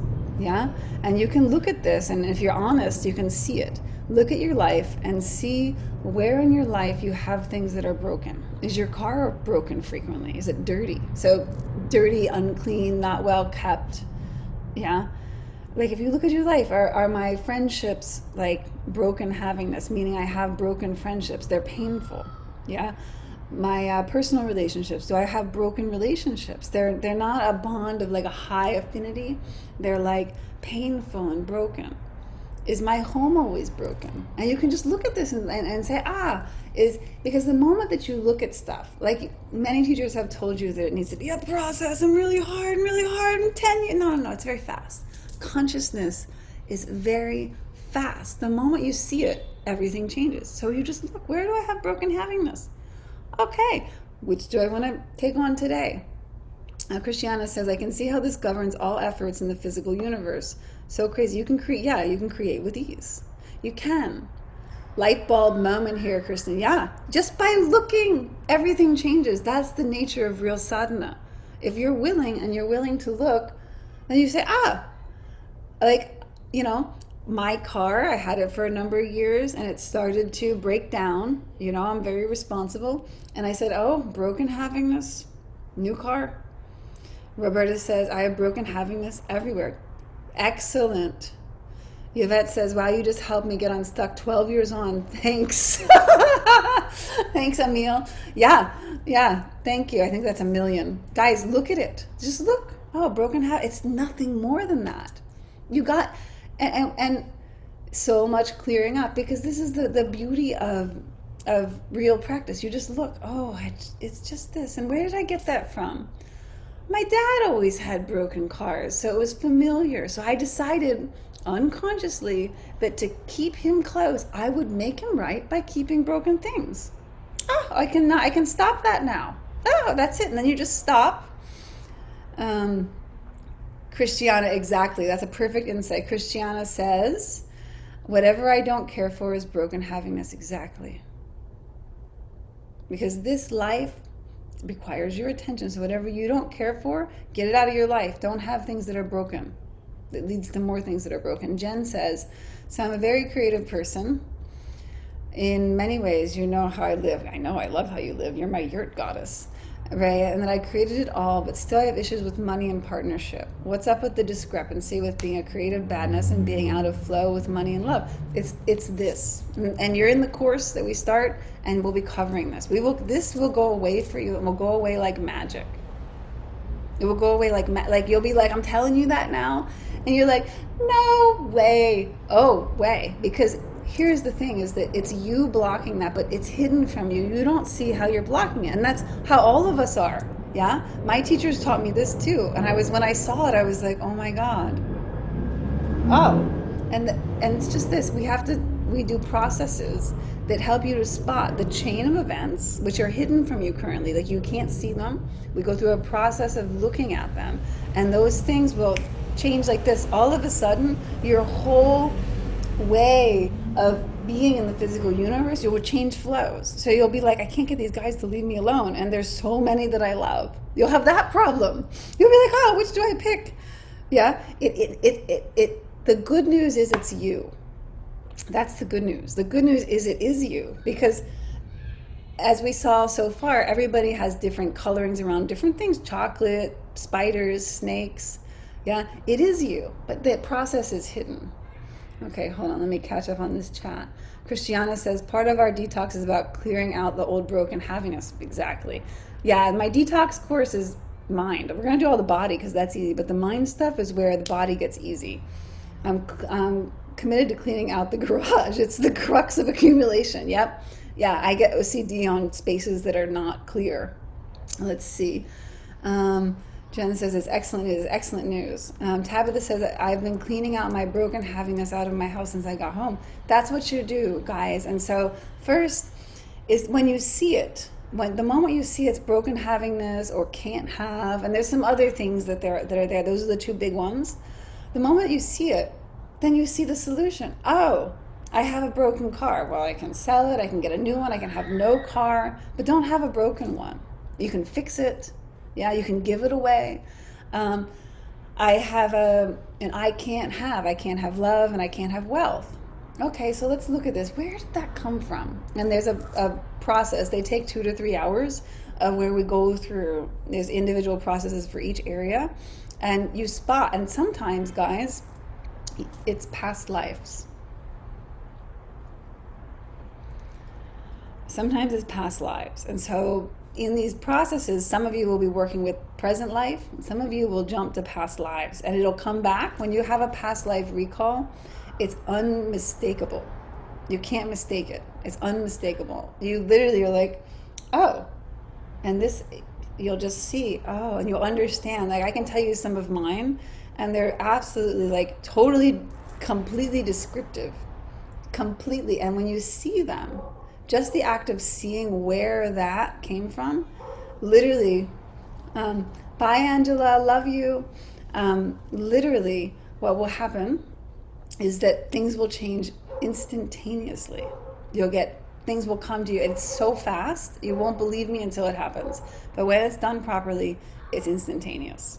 So, but let's not go down into that rabbit hole too much. I just want you guys to see this. So everyone's kind of looking at their life now and spotting, I don't have, I can't have. You're spotting brokenness, all of this. You're spotting like broken flows and blocked flows. And that's amazing. That's amazing, because the moment you can see it, you begin to realize your own power. Adelina, is past life recall part of the upcoming program? Yeah, absolutely. We have to, because if I'm going to do a real detox, it's not just going to be the last month of Christmas eating. I just don't say that because I don't want to. I say it here, yeah, but I don't want to say it online because I want to get people that are coming to do real work, not that want entertainment. But yeah, if you need past life recall, it will happen. If that's where the block is, we have to do that. So, and in the process, it can bring up this life or last life. You'll jump, you'll see, and it'll come back, whoosh. Yeah. So, because what do we want? You're welcome, Hillary. It's such a pleasure. We want to become ourselves. You want to have a beautiful life. And as a yogi, we want yogis that don't hide in caves. We want yogis that are CEOs, that create, that work in the world. That's the yogis we want.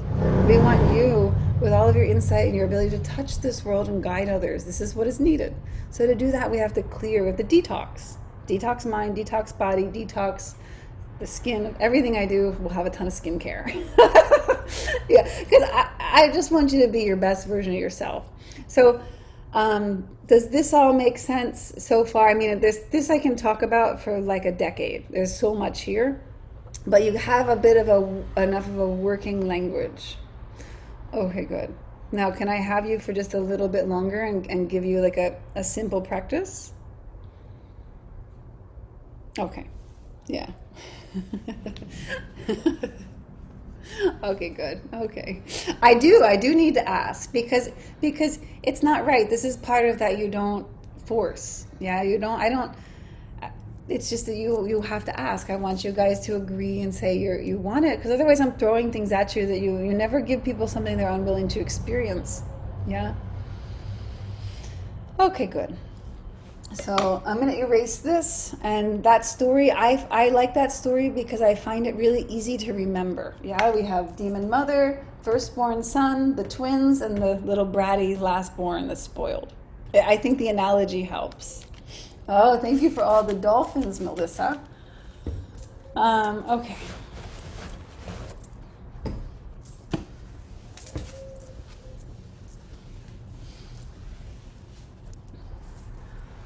So the next practice I'm going to give you is a classic form. And it's incredibly useful. And it has a few, some of you may have heard me talk about this before. It's one of my favorite forms because it's something you can do on your own. Yeah? And I love this one. It's effective. It's something you can do on your own. But it has some rules. Okay? And if you don't follow them, you're going to end up being upset, and we don't want that. We want to get unupset. We want the viewpoint here is to make your mind and your beingness so clear that you can see the universe and you can have an effect on it instead of being the effect. You can create in this world. Zor is the male person here. We get a lot of Amazon around here. All right. So the first rule is you start with a small charge. So just like if you come to a physical yoga practice, I don't teach you handstand the first day. Yeah? We start with something that so you can gain some ability. So what this means is you're going to pick an event that you have some small charge on. Small charge. Not a big charge, a small charge. So, for instance, you were walking down the street, somebody yelled at you and was really rude, you got upset and you ran away, and it keeps kind of coming back up. It's not a big event. It's not like the big traumatic events of your life, okay? So you pick something with a small charge because you need to practice this technique first before you work with the bigger things. Does that make sense? Can we agree?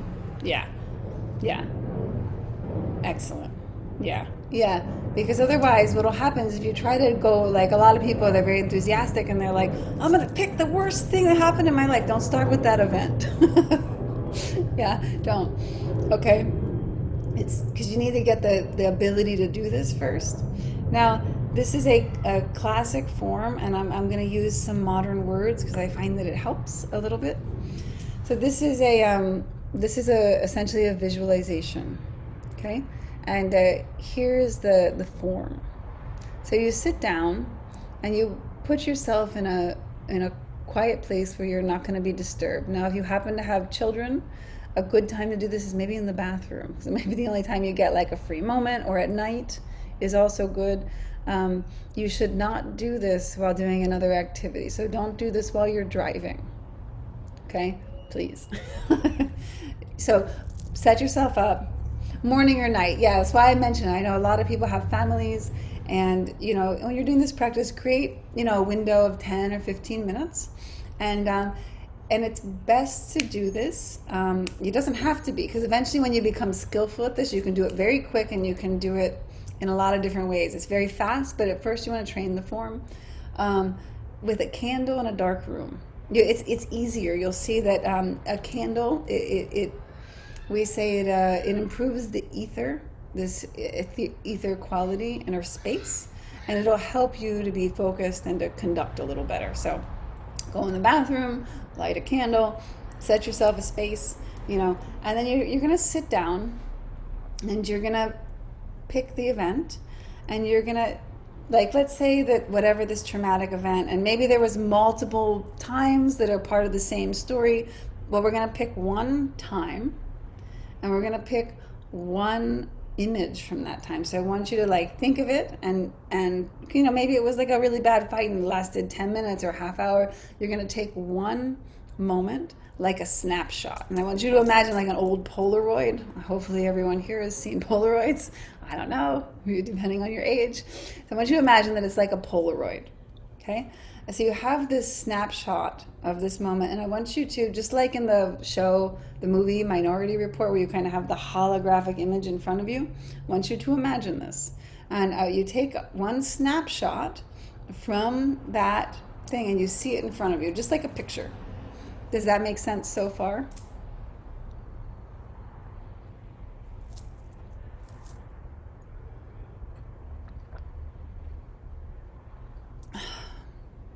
Okay, excellent. Now, the next step that you do is you're going to see it and you're going to grab like all the color from it.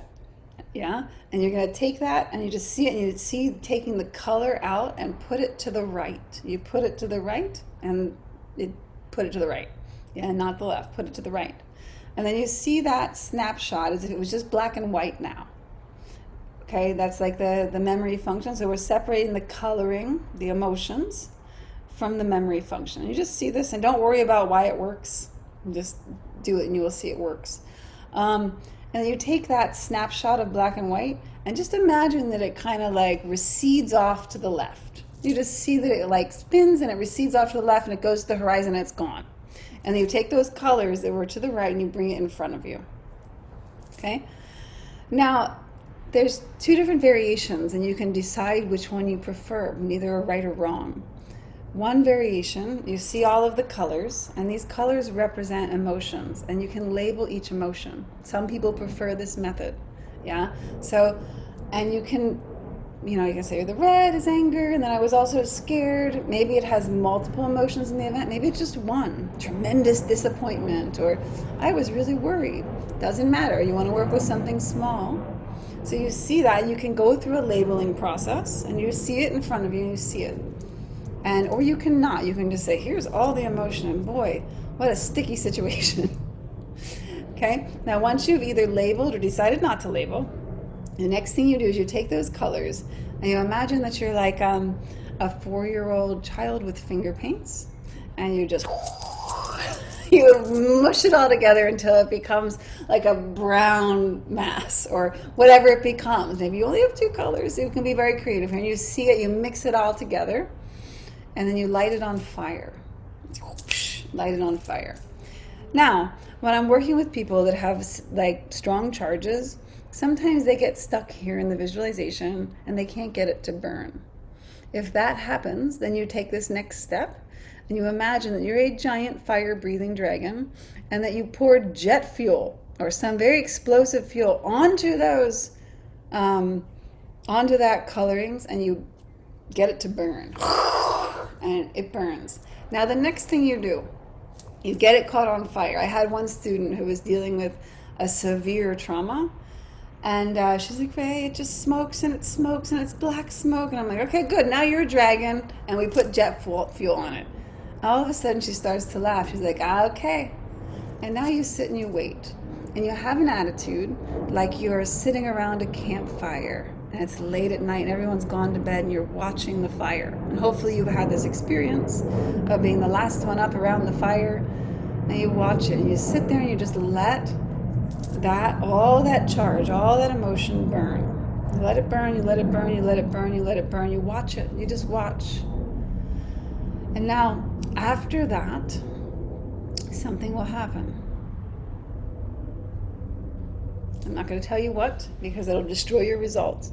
You just let it burn.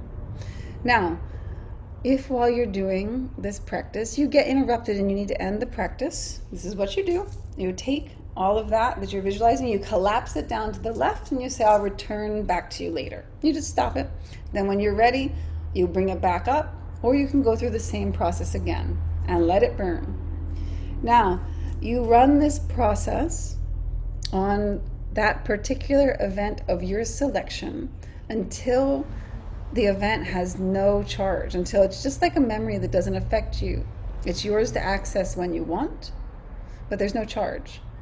And you inspect it. So the next day you come back, you work with the same thing, and I recommend, if you want to get this form right, that you do it for 21 days on one event that's not very charged.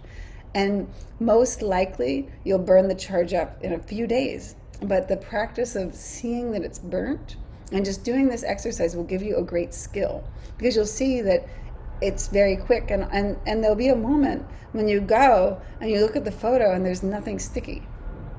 And you'll think of the event and nothing disturbs you. And so this is one of the easiest do-it-yourself Klesha removal processes. Now, a couple of tips. Yeah, 21 days with the same event because because we want to get one thing burnt, and let's understand why. When you get one thing fully burnt, what happens is that you know you can do it with anything, and we want that. So it's best to work with one thing because the tendency will be to try many different things. Okay, well now this, now this, now this, now this, because you'll get a little success in one area. Some things will burn the first time, but you'll move on to the next. That's the distracted mind. Don't do that. You want the skill of this. And I know it's tedious, but if you follow it that way, Myra says, I feel my heart at ease when I practiced it. Yeah, because this works. It works. You will see it works, but you have to do it. Now, a couple of tips. After you work with something easier, if you get to a place where you're working with something heavier and you're in this meditation and you start to feel the emotions in your heart, that's not the exercise. You're seeing them. Yeah. So what you do is you imagine that your heart is like your chest is like a cabinet, and you open the cabinet and you reach in and you take the emotion out and you put it back here in front of you, because we're not feeling the emotions, we're clearing them. We're clearing these colorings, these identities. And in that clearing process, when you watch this burn, you will see something. And I'm not going to tell you because I don't want to. How do you burn a rat? Are we making rat tacos, Roberta? Are we is rats what's for dinner? I mean, I had several pet rats in this lifetime, so I don't think you meant a literal rat. So if you start to feel the emotions, the practice is not to have it play out in you. It's to remedy that so that we keep all of our memory intact and we end up with something. And so this is part of the transformation processes that are used for the chakra above the third eye. So this is third eye chakra is here, known as Guru chakra. And this is a very specific practice. So I have a rat and many more in my home. Well, I don't know, maybe move. The thing is that, you have to see, why is that in your life? We have to begin to examine these things and say, why do I keep this? Yeah. And this process, so this is a very safe practice. It's very gentle. It's one that I like to give. If you follow everything, you start with something small, you practice the form. When you notice you're feeling emotions, you take them out and put them back up there. If you do that, you will have success. And it will work. Now, there's a lot of these practices. I have tons and tons and tons and tons and tons of these. Some are very fast, some are very slow. This one is if you do it, it will work pretty quickly. So are there any questions about about this form, this practice? Do you guys think that you can duplicate this? I think I started sharing it about two hours in, so if you want to look at the recording, you can find this. Yeah, follow it exactly like this, and you will see that process of clearing it becomes really fast. And you can, if you get upset for some reason, you can actually do this very quickly and burn it up, and you will see something. And I don't want to talk too much about this, because I don't want to destroy your experience. Kristen says, excited to start clearing one thing at a time. Yeah, guys, really trust me on this. Work with one thing at a time, because you'll get a success, and you need to validate your success. You say, okay, something changed.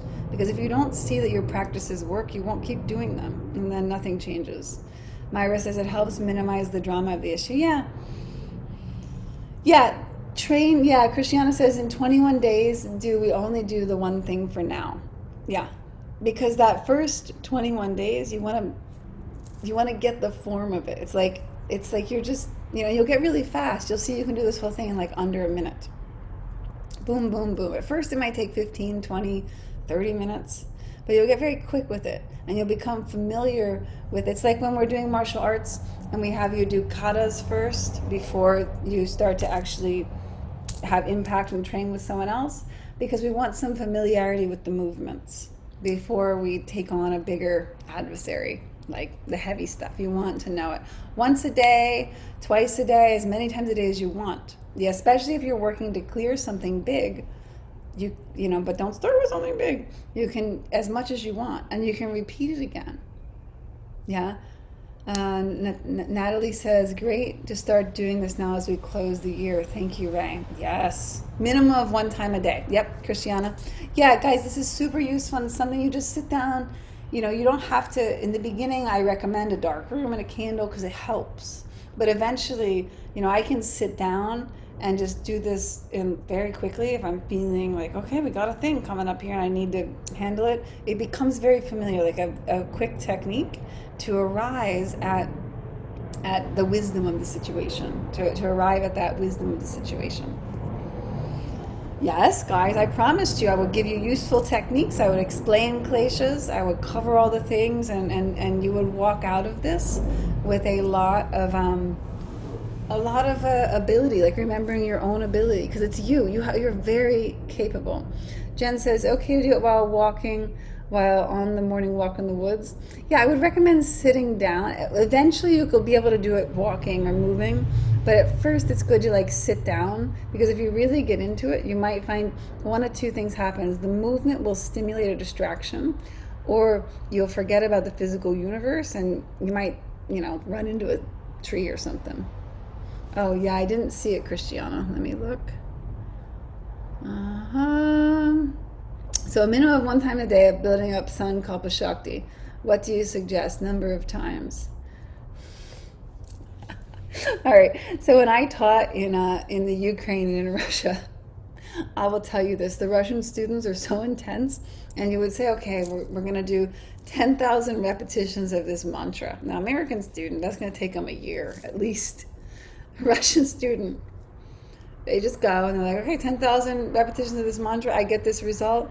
They come back a few days later and they're like, okay, I'm ready for the next. And you're like, come on, 10,000. They're like, that's all I did for the last 3 days.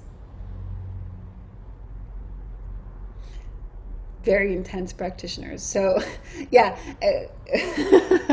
I was definitely because they want the result. That's Sankalpa Shakti. They want that result. So as to your desire, you practice, and I'm giving you guys generalizations about a very vast topic. So if you practice intensely, you do it again, you sit down, and when you run one of these events, I would give space in between. So if you do it once, you can repeat it again if you want a couple of times, but usually I recommend you do your practice once and you go walk or you go outside. Yeah? You go outside and then you come back and you do it again. You give an interval, because that's like that. Remember when we inhale in the beginning and you need the exhale. So that we're always working in the physical universe. We're always working with cycles. Everything has cycles, and we can speed up those cycles. Yeah, like what we do with the skincare and the hair care. We're speeding up cycles of regeneration. We're influencing cycles of regeneration, but there's a cycle to this too. And you have to give it a little bit of space, and then you repeat. Does that make sense, Christiana? Aw, thank you, Jacqueline. I love you. I'm so happy you tuned in. I miss coming across the pond over to Europe. It's been so long. So, okay, very good. So this makes sense to you guys, and I think that you know how to practice it. Melissa says, thank you, love the whole process, especially the dragon, the last one at the campfire. I like to put stories in because I find that they help. That's why I said I'm going to put some modern language into this. Christiana says, this is incredible. I have so much great information. I'm very excited to do this. I want to engage in your skin clearing. I'm 70. And Roberta, do it. I can take easily 10 to 15 years off. Like, really. Yeah, you just have to pick because what I make is pure. It's pure and it's effective, and there's no filler, and my skincare is amazing. I love dragons. I'm like a big fan of the dragon people. So you'll get a lot of dragon analogies with me. All right, so now to close this call, I would like to request, oh, thank you, Myra. I know you love the F12. That's what I use that daily. Yeah, I love my products too. It's the best way to get all the products you want is to create your own line, I've found out. Excellent, Roberta. Please, please. So, guys, I have an upcoming. I don't want to pitch you on stuff because you need to decide of your own volition. I have an amazing course that starts in January. If you like this, it meets weekly. No, it meets weekly, and but I will be guiding you through stuff like this, but way more in depth. And we'll be doing the clearing of this life. It's a detox program. When I say detox, you think diet. There will be fasting involved because I love fasting. But mostly the biggest thing that we need to detox is the mind field, because the body is easy to handle if we handle the mind. So that's the hidden thing. I have a page about it, but I talk more about the skincare. It comes with a box of things every month. All the goodies that I always do. You get a box from me every month with everything you need to clear the skin, clear this, and teas and some other stuff. Lots of goodies. Yeah, Yeah, Roberta, join. Yeah, I guess I don't even have the link. God, I'm terrible at this. Hold on, I can put the link in the chat. Here it is. Wow. I love teaching and I forget about this. Yeah, it's online. Yeah, Europe, I ship to Europe. There's the thing. I ship all over. Some countries are hard, so I oftentimes have creative ways of getting stuff there. But Germany, Switzerland, England, those are all easy. Portugal, I have to be a bit creative, Yeah, Christiana's like, listen, my courses are intense, guys. They're wonderful. We have a lot of fun. They're really fun, but they're intense. And you definitely want to get in and you'll love it. And you'll get an amazing result. Let's see. So that program's excellent. And it's, the detox is amazing. So, Roberta, if you feel called, have a look, write to me. The upcoming course, all my courses come with a one-to-one consultation because I customize everything. So I need to know, and we do a Zoom, and I get to know you. If I don't already know you, if I do know you, I get to know you some more. And, because I want you to be liberated. So before I lose your attention, first I want to say great job, guys, sitting through 2.5 hours of me talking to you. So extremely well done. Yeah, extremely well done. And Roberta, hopefully you will join us. It will be, I never repeat courses. So if you're interested in this, do this one. It'll be a new one next, probably in the spring, I'll have a new one. Thank you, Kristen. Thank you, Tabitha. I love listening to you talk. I cannot listen to my own lectures, so I'm glad you guys like it. Yeah, we handle a lot of things when we do these courses. It's a deep dive. Guys, I want to ask you one thing. After this, you actually covered a lot and you've removed a lot of stuff that you might not be aware of. And I want to request that you go outside and you take a walk and you talk to buildings. And what I mean by that is you greet them. You say, specifically the corners. You walk outside and you look at the corner and you say, hello, building. There you are. I know you. I like you. And you just get in communication, because this has to do with restoring space, because you've actually created some emptiness. So if you would go outside, please, for 10 or 15 or 20 minutes. And before you do the practice, if you want to do it tonight, please go for a walk and talk to the spaces. Does that make sense? Yeah, trees is fine, Jen. But talk to, find the edges, find the place where the branches meet. It's an interesting thing. It has to do with the geometry and the way we perceive spaces. Talking to them. So when I say talking to them, the cycle of communication, of talking to objects, people, everything, is this. And this is a form that you can do it physically if you want, but you should feel it in your heart. You say, hello, I know you, and I like you. It's a very interesting thing, and you will see that what you thought was a dead universe comes to life when you, as the God, as the Spirit incarnate, begin to actually shine. You're shining out space. Hello, I know you, I like you. And it sounds silly, totally silly, but we've come this far. Just go and try it and let me know what happens. I am easy to contact. I'm on social media. You can email me. I'm easy to find. I'm pretty responsive. I don't get back to you. Just send me another message, because sometimes I read it late at night and forget. Making sense, my loves? Start with a small charge. Everybody go take a walk. You did a great job. And thank you for tuning in. Have a extremely blessed Tuesday. And I will see everyone soon. Darian, I'm so glad that you joined.